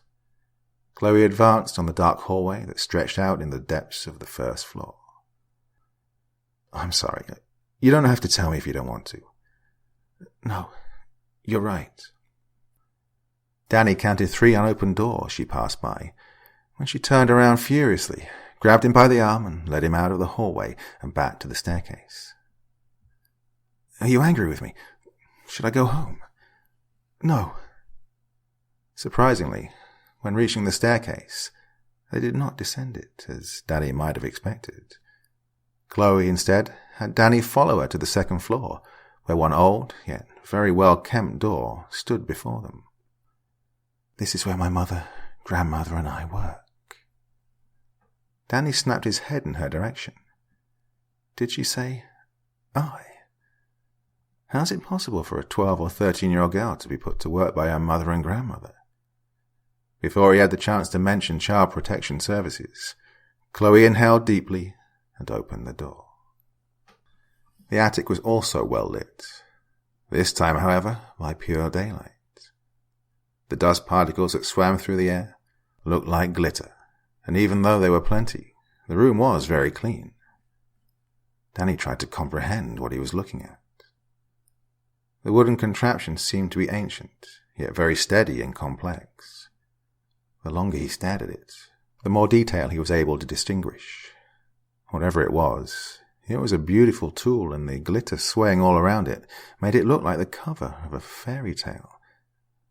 That day was not a particularly sunny one, but the room was so bright, Danny couldn't help but look for the source. And there it was, at the far end of the wooden machine, spreading light all across the room, were the biggest silver scissors Danny had ever seen. "This spinning wheel has been in my family for generations." A spinning wheel, Danny thought, looked more like an intricate weaving loom. "Always has to be 3 of us." The boy listened, enchanted. Clotho, the young, Lachesis, the mother, and Atropos, the mother's mother.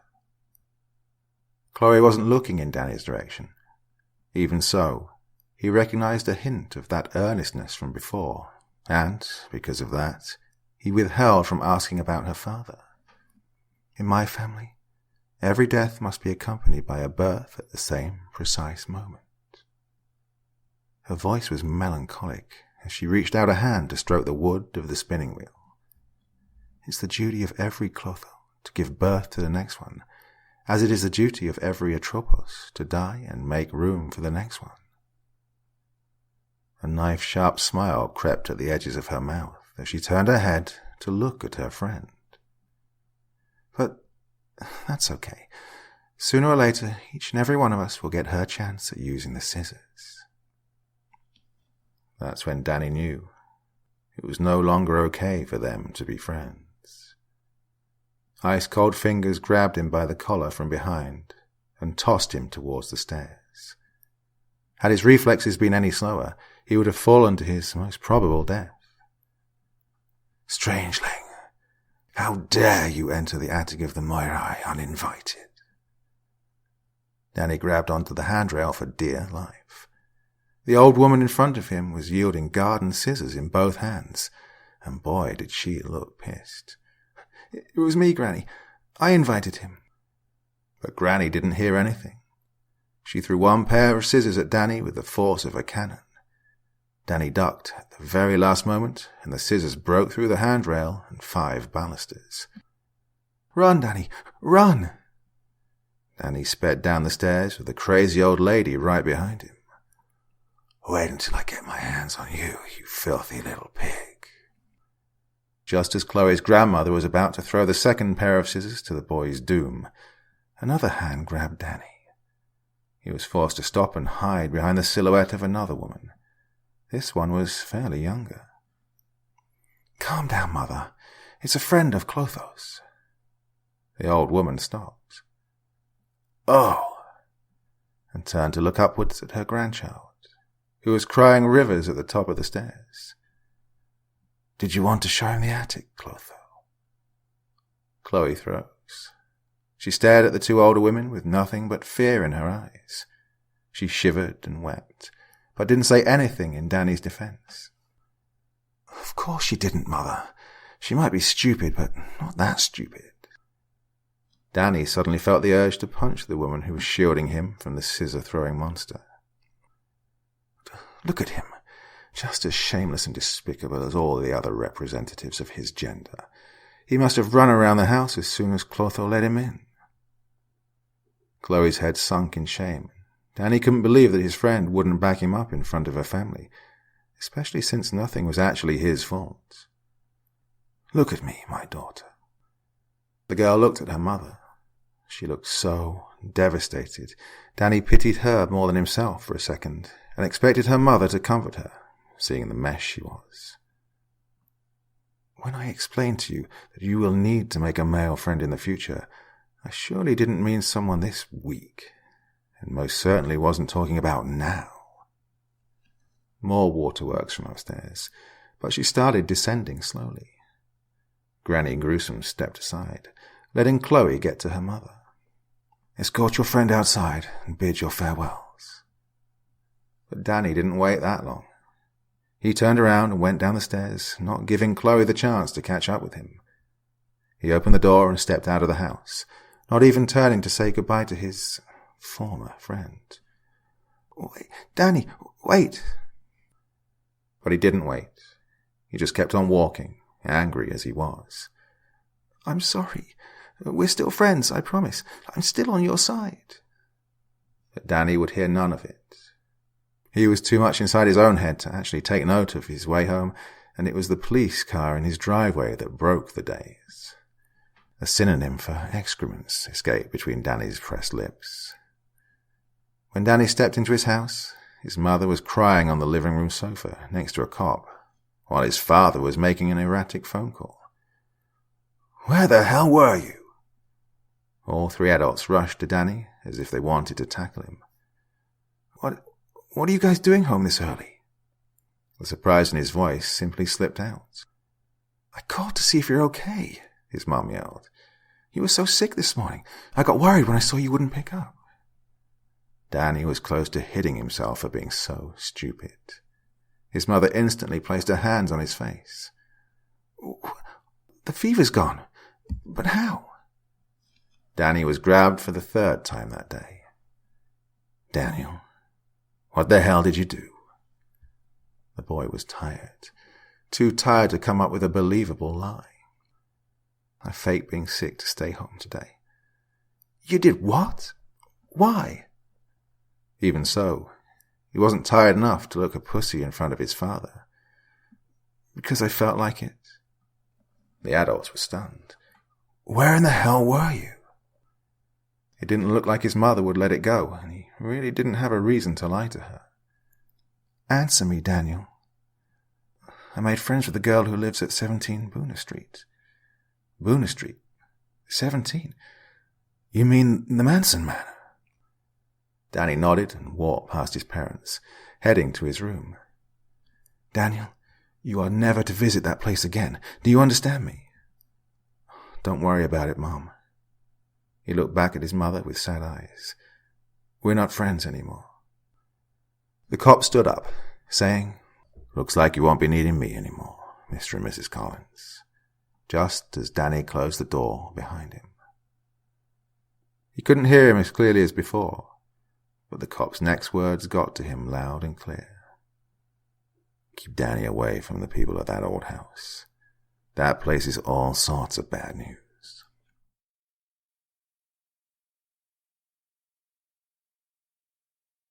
Part 8. And so loyal. Mr. Swatson almost crushed the piece of chalk between his fingers when he again turned his back to the blackboard to see that damn hand in the air. Danny, break time wasn't even 5 minutes ago. I'm sorry, sir, but I really need to go. His classmates all knew why Danny was doing this, but they didn't deem it necessary to share their knowledge with the teachers.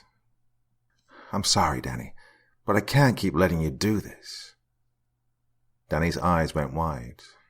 All teachers but Mr. Swatson forbade him from going to the loo during class. He was his very last hope, and he really needed to go, so the urgency was twice as bad. Please, sir, it's really urgent. The teacher looked at him over the frames of his glasses. It's for the last time, Daniel. Do I make myself understood? Yes, sir. Mr. Swatson did nothing more. He motioned towards the door with his head, dismissing Danny to go to the bathroom. The boy was ashamed. He got out of the classroom and rushed to the men's toilet, thinking of strategies to avoid nature's calling during school altogether. Danny had just decided that he'd stop drinking anything before and during school, starting with the next day, when he opened the bathroom door and froze in its frame. Jimmy was bent over a sink, his shoulder-length blonde hair covering the sides of his face. Even so, his blue gaze shot daggers at Danny in the mirror's reflection. Danny was just about to slam the door shut and run for his dear life when the upperclassman spoke. It's all right, little man.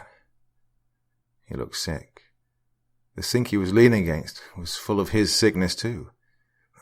He's not here. Go do your business. If it weren't for his throbbing bladder, Danny would have fled anyway. He had no idea what Jimmy was doing or why he was in the toilet during class to begin with, but the boy did not look good at all. Last time he encountered friends of Marvin's, they were there to harm him. But there's no way Jimmy could have anticipated him being there at precisely that time of day. No time to think. Time to pee. Danny ran to the very first stall as he emptied the pressure in a bowl he once got all close and personal with. Jimmy gagged at the sinks, making Danny interrupt his thoughts for a second, but it's only when he heard someone else come in that his thoughts and flow of pee stopped altogether. There you are. I've been looking all over for you. Danny wanted to hit the wall in frustration. He whispered the synonym for excrements instead. He was getting pretty good at that. Marvin's boots were furiously speeding in Jimmy's direction. Oh, come on, Marv, please. And just as Danny expected a punch or some other violent image-inducing sound, he heard a wet suction noise, then another one, and another one. Danny's mouth fell agape. He felt the need to touch the wall in front of him for balance. Marv, stop! Why? You said you like it. And another one. I do, it's just... Jimmy was desperately thinking of excuses. Danny was sure of it. I just puked. I think it was a soda. I'm not feeling too well. I can make you feel better. Come here. Another wet suction sound. This one lasted longer than the others. Marv, please stop it. I'm really not in the mood. Marvin chuckled. But it wasn't a mean chuckle, like the ones he gave Danny when he was begging for mercy. It was loving and understanding. It's okay, babe. I'll wait for whenever you're ready. Steps were heard, followed by a mild tug on the other side of the wall to Danny's left. It was clear as day. Marvin cornered Jimmy against the wall.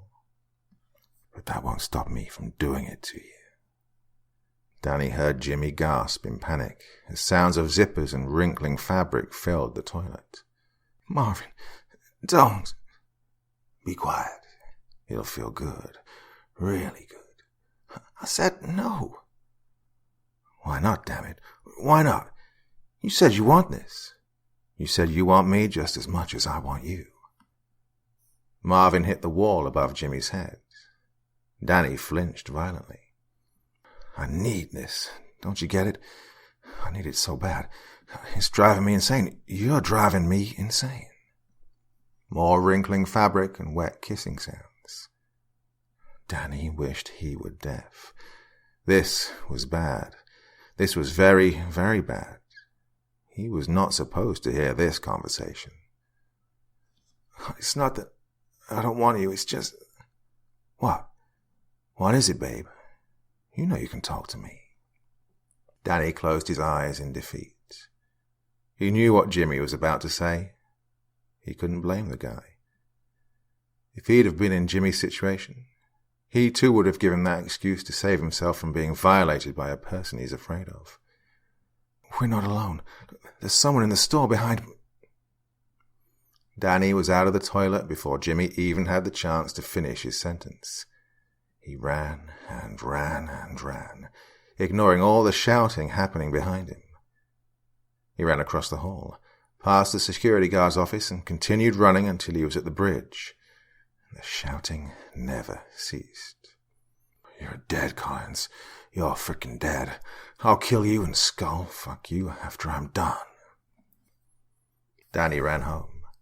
He ran so fast and was so blind to the world he was passing by that he didn't even notice the black-haired girl in her white robe at the window of the spooky house on Boona Street. She was crying. But Danny wouldn't have been able to see that, even if he did look up. Good thing the house keys were in his back pocket. After letting himself in, Danny went straight to the bathroom to do what Jimmy did not even 30 minutes prior. He didn't puke out of disgust. He puked out of fear. His entire body was shaking. He'll transfer schools, yeah, school transfer, that's it. His parents would understand. Brushing his teeth and pacing around his room didn't help, neither with the icky taste in his mouth nor the weight of the information he'd received against his will. He waited for the computer to start up and seriously considered looking for his mother's calming pills in his parents' bathroom. Browsing through everything which was needed for a school transfer, Danny took out a notepad to take notes. He needed to be very prepared when his parents would get home, but little did he know, he'd never get the chance to put those notes to good use. The house phone rang.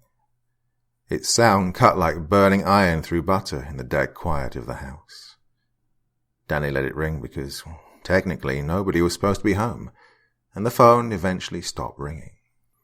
Not even 5 silent seconds passed, and the phone rang again. It rang with a fury only tired middle-class workers get to know due to their early morning alarm clocks. When the phone rang the third time, Danny knew it was for him. He rushed to it, inhaled deeply, and prayed to God it wasn't one of his parents. "Hello?" "Daniel Brady Collins. What in the world did you get yourself into?" Oh, great.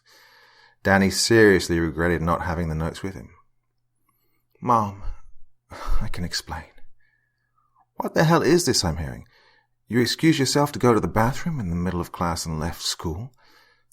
Mr. Swatson told me you've been acting strange all semester, but I never would have thought that of my son."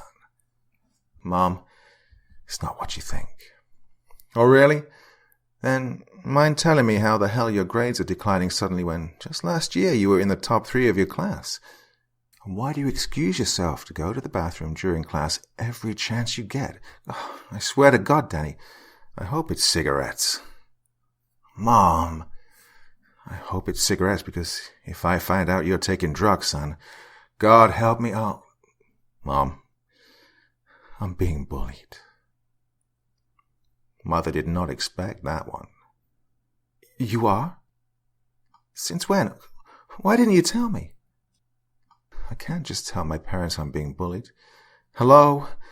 I'm 13, going on 14. I have to start fighting my own battles." "Does fighting your own battles imply you running away from school during class?" Ouch. "I can't go to the bathroom during breaks because he always catches me there, Mom. Today he cornered me in the toilet during class. That's why I ran away from school." It was either silence of relief or loss of words. No bully can be that bad. "Mom, I prefer peeing my pants in class than risk meeting him in the bathroom. Trust me, he is that bad." She was still angry with him, of course, but it was clear as day that his mum was happy with the explanation. Even so, her anger was overpowering every other feeling she had. "I want to transfer." "Don't be silly, Danny. It's probably just a phase." "This phase is making me fail all my classes. Do you want that?" Mom let out a sound of surrender. "We'll talk about it when your dad and I get home tonight. Okay, honey?" Danny smiled victoriously, but little did he know his victory would be very short-lived. "You didn't leave your things at school, did you?"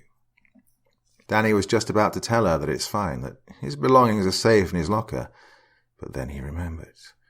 Oh, crap. The door to my locker is busted. He wished he hadn't said that out loud. What? You need to get your butt back to school and get your things, young man. All colour fled from his face. Mom, I can't. Didn't you just hear what I said? I did. We'll talk about it all tonight. But right now, I really need you to be brave and go back to school and get your things. But Mom, class just ended. School's out for the day. Very few people know that the lock on my door is busted. I can go get them. No buts. You're going now, and that's final. Your dad and I are not getting you a new iPhone and Nintendo just because of some bully. She had a point. Danny always took his favourite pieces of technology to school with him, and he's not about to give them up for the likes of Marvin. Class is over for the day, baby. He won't be there. But Danny knew better. He hoped, from the very depths of his being, that she was right, and hung on to that hope all the way back to school. But he knew better, regardless. Part 9. She's your friend, but everyone else's enemy. The fear that was curling up in Danny's chest made him believe that the entire world was plotting against him. The sky was getting dark, and when he got to the pathway by the creepy house, the wild roses were stretching through the gaps between the fence's iron bars, more daring than ever before. The lake's water was getting darker, its mirror not as reflective as it should have been, not to mention that the bad weather light made the bridge seem quite unstable.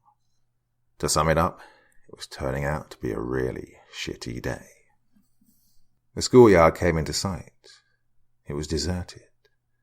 Danny could only see the janitor up on the second floor of the school building, running his typical errands. The wind blew mercilessly, and Danny's heart was beating inside his chest like a wild animal stuck in a cage. He was hurrying to the entrance, gliding along walls and trying to make himself as unnoticeable as possible. He wanted to believe that, once he was inside the school, he was home free. There's no way Marvin and his bullies would wait inside the school for him, risking getting caught by the janitor or security guard. The building was almost empty, so Danny's screams would echo everywhere. Danny opened the gate. The security officer was nowhere to be seen. He took a couple of steps and exhaled in a vague attempt at silencing his paranoia. His paranoia, however, was there for a reason. Damn it, kid. I thought you knew better than to come back. Danny turned around just in time to see Mike placing his iPhone back in the pocket of his jeans. The broad-shouldered boy opened the gate and gestured for Danny to follow him inside. He has your stuff. Follow me. Danny backed up a few steps. Mike stared at him, surprised by his defensiveness. Dude, I'm not asking you to follow me. I'm telling you to. Don't be stupid. It'll hurt less if you do what you're told. The poor 13, going on 14-year-old boy felt unwanted tears swell up in his eyes as his knees got uncertain of the balance they were supposed to keep. I got no idea what you did to piss him off so badly. I didn't do anything. I don't know about that, but I do know it'll get worse if you don't follow me. Danny swallowed, even though his mouth and throat were as dry as Saudi Arabia. Where is he? By the oak tree. This wasn't bad. This was far worse than bad. You coming? Or do I have to drag you? Danny followed Mike outside and behind the building, where the oak tree was. Every student who smoked, every student who wanted to make out, every student who had something secretive to do or something secretive to show and wanted little to no risk of getting caught would go to the oak tree behind the building. The tree's crown was massive and heavy. The umbrella its crown created throughout the years originated one of the most loved mottos among the students. Anything that goes down at the oak tree stays at the oak tree. And no other truth was weighing heavier on Danny's shoulders at that point. The security guard was too far away to hear his screams, should there be any, and the janitor wouldn't be able to see anything due to the oak's leafy branches, even if he were to open the windows. Danny wished he would have valued his life more than he valued his iPhone and Nintendo half an hour ago. Marvin's orange jacket with the blue zipper leaning against the tree trunk was the brightest thing in the picture of an upcoming storm. He looked the angriest Danny had ever seen him, and judging by the huge grin Psycho Wayne had plastered on his face, Danny knew this was going to be the worst day of his life. Jimmy was there too, but he, on the other hand, was looking down at his boots. He couldn't face the boy whose fate would be on his conscience forever. Mike pushed Danny forward, and it's only when the boy entered the dome created by the oak's umbrella that he noticed all his belongings scattered across the damp soil. Danny delivered a shaky icebreaker. Can I have them back, please? Mike and Wayne laughed like antagonists would. Marvin watched Danny with so much hatred. His blood froze in his veins. Sure, Collins. Marvin approached Danny's stuff with 2 slow steps. Right after I'm finished. He unzipped his pants, looking exactly like he was about to do the thing Danny dreaded most. No. Danny wanted to tackle him, but Mike grabbed him by the arms and forced him to stay put and watch. Don't. Please, no, I'm begging you. Jimmy looked away, shaking almost as badly as Danny was, and Wayne was laughing like a madman. But Marvin's face was serene. He had no expression whatsoever as he took out his manhood and relieved himself all over Danny's things. Danny started to cry, and Wayne suddenly didn't find the situation as funny anymore. Mike even loosened his grip on Danny's arms, making the boy fall to his knees on the moist ground. Dude, maybe we should stop. Shut up.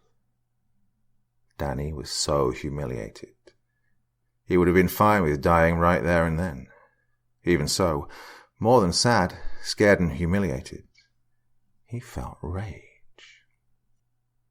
Danny looked at his worst nightmare, teary-eyed, and knew that what he was about to say would either be his salvation or bring his doom. Please, I won't tell anybody, I swear. Jimmy turned his head violently in Danny's direction, eyes wild and mouth agape. Danny had just opened Pandora's box. It was all over the pretty blonde boy's face. Mike and Wayne looked puzzled. What won't he tell, Marv? It was Mike who'd asked the question. Yeah, Marv, what's up? Wayne pried. Marvin's face lost its composure, and Danny knew the boy that just took a massive piss on his belongings was not afraid of facing juvie, jail, or any other type of consequence to make him hurt for what he just outed. Marvin was by him in mere seconds and hit him over the head so hard it felt more like a horse's hoof than a human foot. Danny fell to the ground and spat out a tooth. Most people would have surrendered and begged for their lives at this point. But Danny had already played his last card. Danny already had his most expensive possessions pissed on by this human garbage, and him begging further would only make the situation more pathetic and laughable. His rage outgrew the fear within him, and, what was worse, it outgrew his survival instinct. Pick him up, Mike. Marv, don't you think it's enough? Mike asked, even though he did as he was told. He picked Danny up by the pits of his arms and forced him to his knees again. It's enough when I say it is. Marvin fumbled with his zipper again. Open his mouth. I didn't finish unloading yet. This is the part where Jimmy looked genuinely panicked. He and Wayne started making desperate arm gestures to Danny behind Marvin's back, urging him to get up and run. But Danny couldn't see them. He saw nothing but Marvin's crotch and his sick smile somewhere above the parted orange folds and the blue zipper of his oversized jacket. With nothing more to lose, Danny went all in. You know, Marvin, I don't have anything against gay guys. Actually, I'm sure most of them are very nice people. But you, my friend, you're not a gay guy. You're a faggot. Jimmy, Mike, and Wayne held their breaths. Marvin stared Daniel down, his hand unconsciously closing the zipper of his pants. Nobody dared to move. Nobody dared to speak, and in that precise moment, the world stopped, just long enough for Daniel's survival instinct to kick in again. His brain's get-up-and-run command didn't even reach his spine when Mike grabbed him, rose him upright, and tossed him outside of the oak's protective circle. Run, kid. Run as fast as you can. He didn't have to yell it out twice. Danny ran for his life. He ran to his full capacity and beyond, Marvin's thundering gallops right on his tail. This time the bully didn't bother with verbal threats like earlier. He was chasing Danny with the clear intention of physically hurting him, and by the sounds of his exasperated, enclosing exhales, he was about to hurt him very, very badly. Danny passed his track record long before he saw the bridge before him. Even so, Marvin's hard breaths were so close behind him, he could almost feel the warmth of him at the back of his neck. It was when they got to the bridge that Danny knew he was doomed. The sky was deep grey and darkening, and the lake water was black as tar. If that wasn't enough of a bad omen, his loud and frightened feet knocking against the bridge's wooden boards were slowly but surely overpowered by a pair of incoming, trampling boots. No sooner did they reach the pathway semi-occupied by the dark wild roses than Danny felt cold, hungry fingers trying to grab him by the back of his shirt. He tripped. How? Nobody knows. He either slipped, or the feel of Marvin made him lose his balance, but he definitely tripped and had his bully surf on his chest for at least 7 feet until they stopped. Danny was about to try the apology card again, but he couldn't let out one word. At first, he incredulously looked up at his bully while trying to tell him that his knees are making the thorax implode and that he can't breathe, but Marvin's knees were not on his chest at all. Marvin's knees were at his sides, and the reason why Danny felt choking was because the bully's hands were wrapped around his neck, and they were squeezing hard. Danny let out an indiscernible gag. He tried clinging to Marvin's arms, tried clawing at his face, but Marvin's face was the frozen picture of one intention and one intention only: murder. He didn't give up clawing at everything he could get his fingers on, even though he felt his head getting dizzy and his vision getting cloudy. Marvin was pressing and squeezing, and mere seconds before passing out, Danny gathered all of his strength, not to defend himself, but to point at something. Marvin was too out of it to even notice what was going on around him, but he did notice the change in his victim's demeanor. It changed from fright to confusion. What the hell was he pointing at anyway? Daniel was pointing at Marvin's heart, or so it seemed. Marvin looked down. He didn't notice it at first, but after he blinked once or twice, it dawned on him. His beloved orange jacket with a blue zipper had been completely cut off from the chest down. Marvin immediately let go of Danny's throat, the absence of over half of his jacket being the new focus of his attention. Danny coughed and inhaled greedily as Marvin looked, bewildered, around himself to see why and how and who could have done such a gruesome thing to his most beloved piece of clothing. He turned to look behind himself, and that's when he saw the long, thin, orange thread that connected the remains of his jacket to a small, glowing figure at the furthest side of the bridge. Marvin felt scared for the first time that evening. Danny had gotten enough oxygen in his brain to lift his torso up on his elbows and look in the direction in which Marvin was staring. His blood ran cold. The bridge was dark, and so was the sky. The only things illuminating the scene were a small figure wearing a white garment at the other end of the bridge, the neon glowing orange thread that connected Marvin's jacket to the figure's fist, and those sparkling white eyes Danny knew not to mess with. What the... Chloe had one hand tangled up in the thread of Marvin's jacket, and the other behind her back. Danny's heart began to race again, and for the first time in the last week, it was not for his own sake. No, Chloe, don't. But Clotho would hear none of it. Her decision was made. She revealed her grandmother's scissors from behind her back, their massive silver glowing as strong as her eyes were. Marvin was starstruck. He rubbed his eyes, convinced he was dreaming. Poor boy didn't even get the chance to see Clotho snap the scissors shut on his bright orange yarn. Time stopped right then and there. Danny wanted to move, but he couldn't. All he could do was helplessly watch as the wild roses came to life. The buds sniffed the air as if they were hungry felines smelling blood. Some roses slithered on the path like snakes. Others opened their buds up like famished sharks, ready to chow down on their prey. First, there were the questions. The what the fucks, and what is this, and what are you doing? Then there was the struggling. Then the ordering around, followed by the refusal. This isn't happening. Get off of me. This isn't happening. The boy was screaming bloody murder by the time one rose ate his right eye and 3 others sucked at his fingers. A rather bloomed rose entwined its stem around Marvin's neck, digging its thorns into his flesh.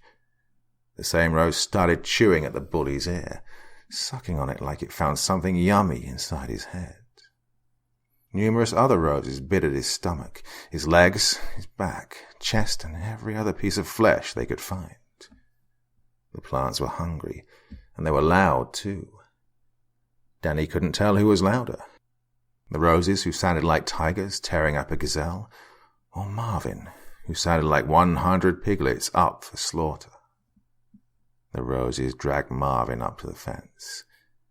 Since the chunk of flesh that remained of the boy was still too big to fit through the gaps between the fence's iron bars, the roses resumed their feast outside of the fence, for Danny to see clearly.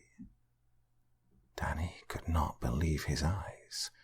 The roses were munching and chewing as if they were predators from the very top of the food chain. Danny remembered.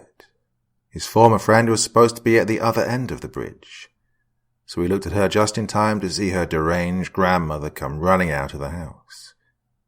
He stood motionless in the middle of the pathway, sheltered by the shadows, and too far away to be seen by the old woman.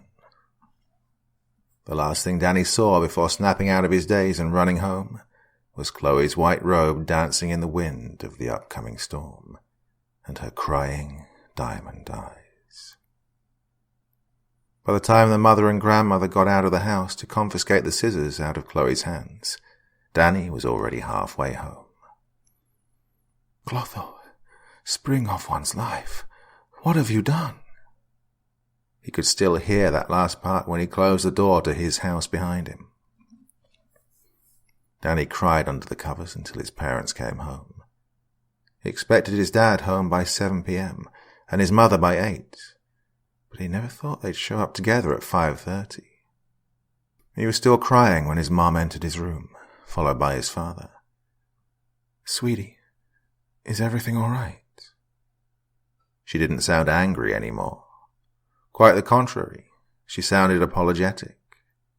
She probably realized that she'd exaggerated over the phone earlier, and acknowledged that teenage bullies can be very, very cruel at times. Your father and I are home, honey. You wanted to talk about this bully. Danny sat upright and wiped his eyes with the sleeves of his hoodie to see his parents better. Dad turned on the lamp and both parents sat down at Danny's sides, taking Danny's hands in their own. They watched Danny expectantly, their understanding parent faces showing nothing but love. Danny sobbed. I went back to school and he had my things. His dad gave his mum an accusatory glance. I wanted to take them back, but he chased me and... Danny cried some more. Something terrible happened. The boy looked scared out of his mind. I think she hurt him, and I think she did it for me. What? Who did? Chloe, the girl from the creepy house on Boona Street. Didn't I tell you to stop hanging around that house? His mother exploded. Whom did she hurt, Daniel? Asked his father in a calm voice. Danny inhaled deeply, trying to stop an incoming sob. Marvin. Cage. He lives on Maple Street and he and his friends have been bullying me for months. The sob broke through. Everybody knew Marvin Cage.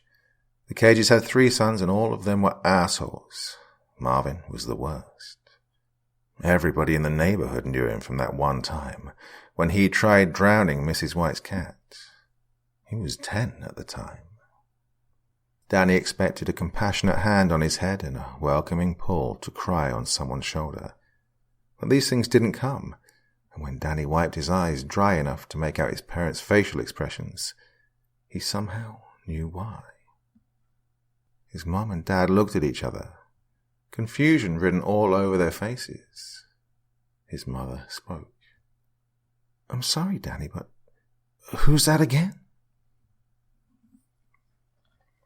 Part 10. And you need her, you pathetic little man.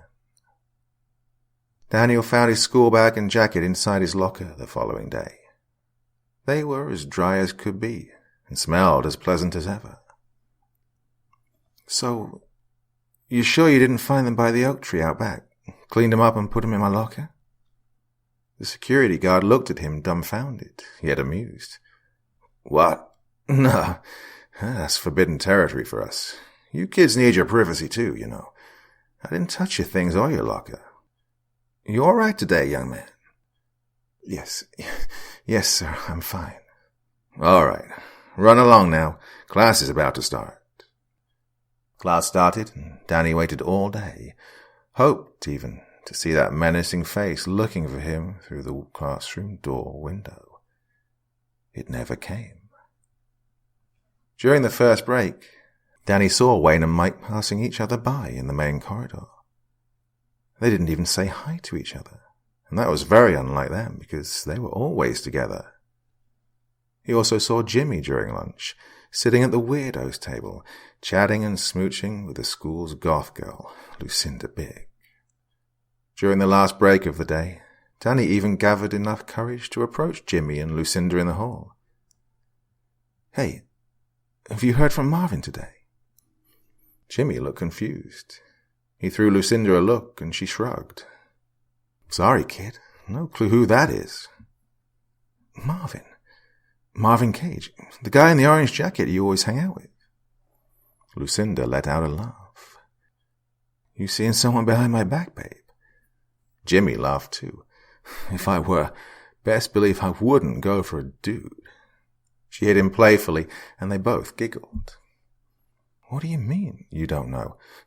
I saw you in the boys' bathroom yesterday. You were hiding from him. I saw you puking your guts out in the sink. Jimmy got wide-eyed. You saw me do what? When did this happen exactly? Lucinda asked. During last period, sometime between 2 and 2:30 p.m.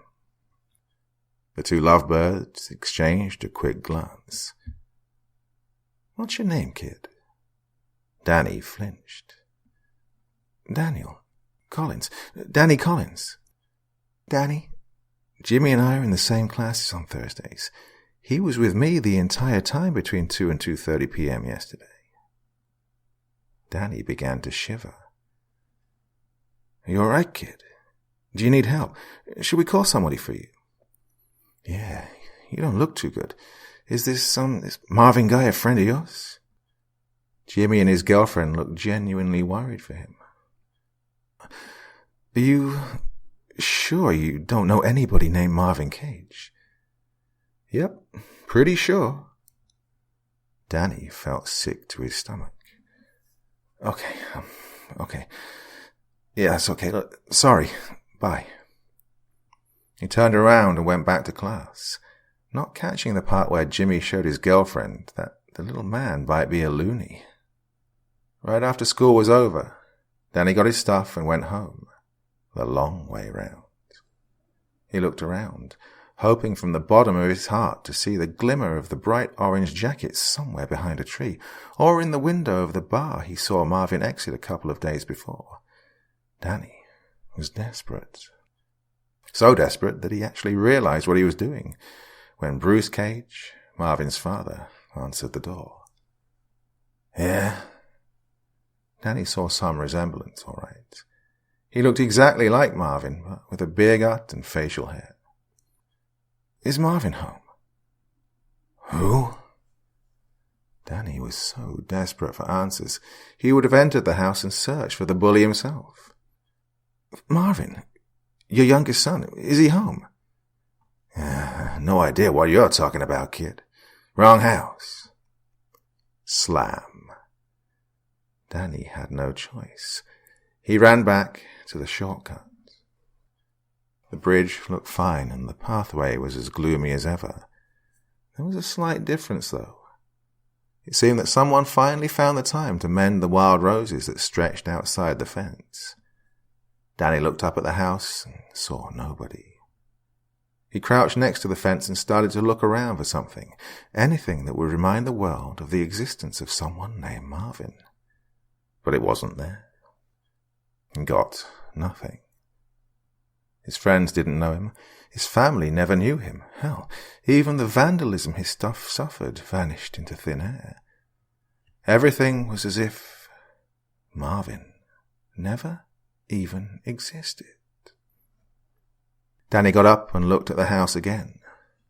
More terrified than thankful, he turned around and walked home, that time being the very last time he took the shortcut by the creepy house on Boona Street to or from school.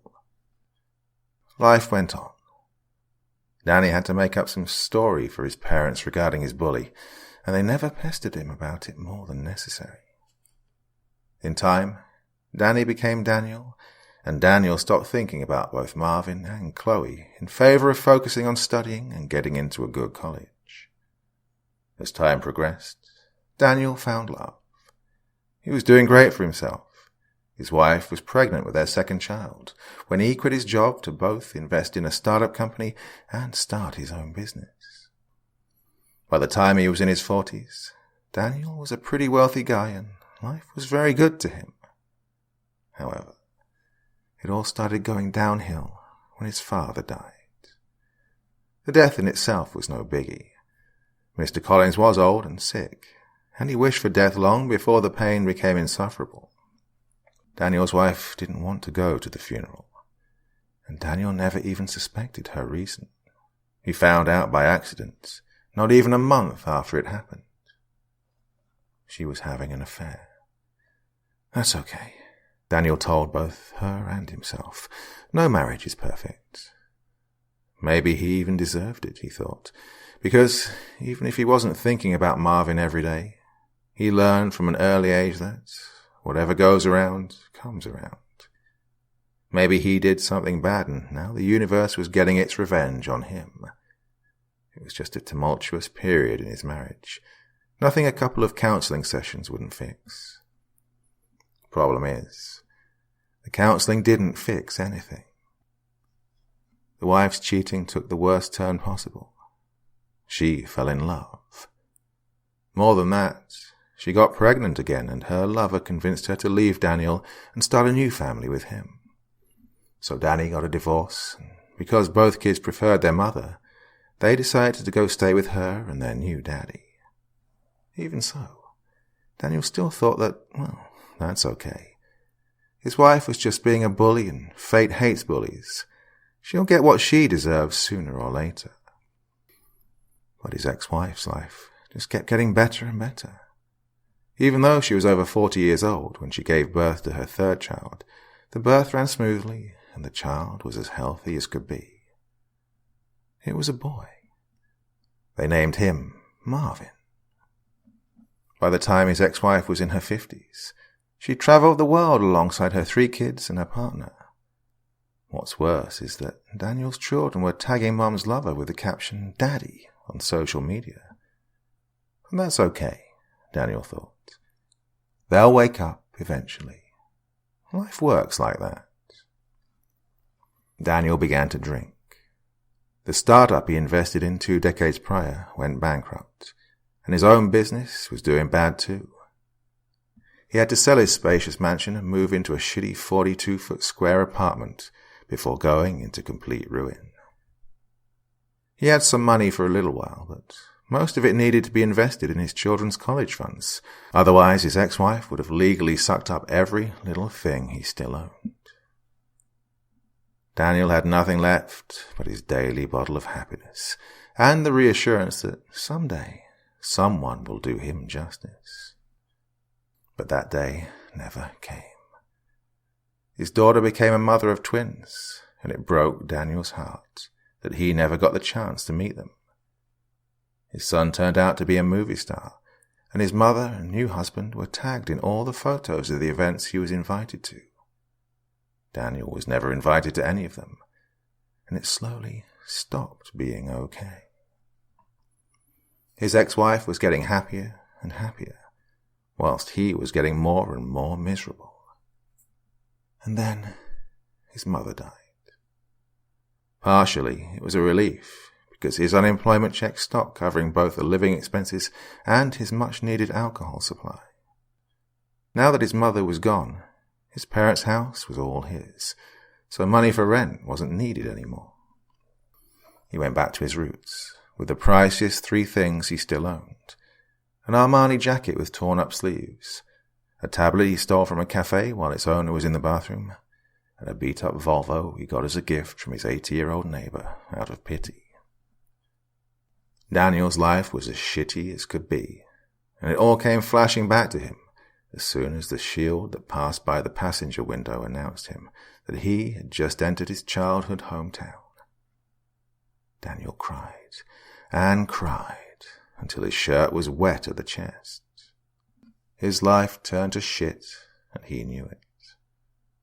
He knew. Karma isn't always a bitch to those who deserve it, but to whomever she fancies. Apparently, he was one of her favorites because after his dad died, Daniel took blow after blow, while his cheating wife took blessing after blessing. Daniel shut his brain off long before seeing the bridge. It had been remade. It was wider and looked more stable than before, but Daniel was too engrossed in the task at hand to notice it. He stopped the engine of his shitty car as soon as he reached the pathway. The wild roses denied passage to anything broader than 20 inches, but Daniel paid them no mind whatsoever. He wouldn't have been able to even say what colour they were.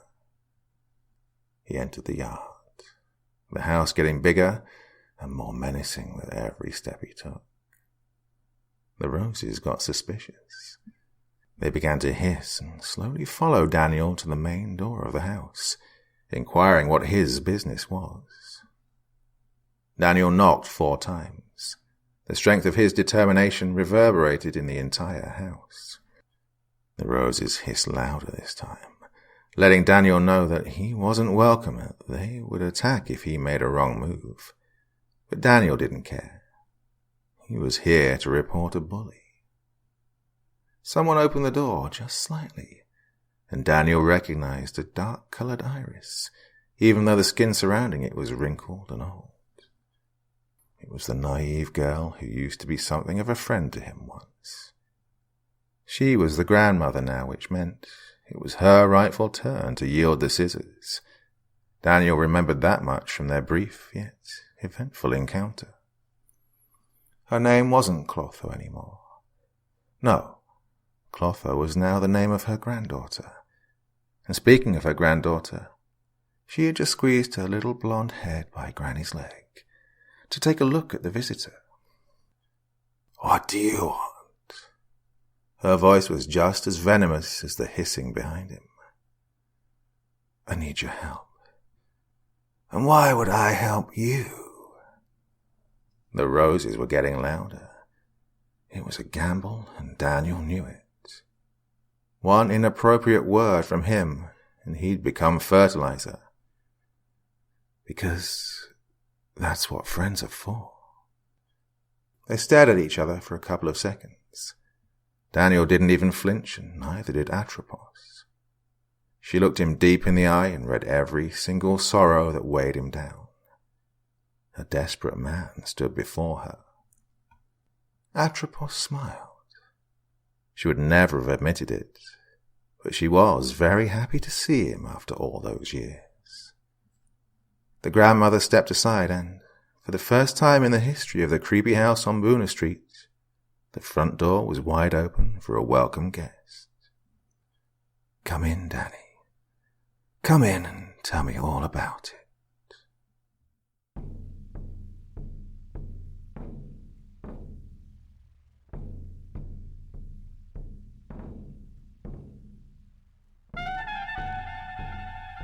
And so once again, we reach the end of tonight's podcast.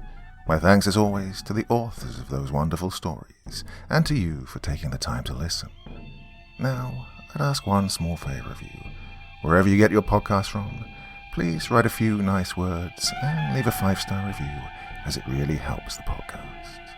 That's it for this week, but I'll be back again same time, same place, and I do so hope you'll join me once more. Until next time, sweet dreams and bye-bye.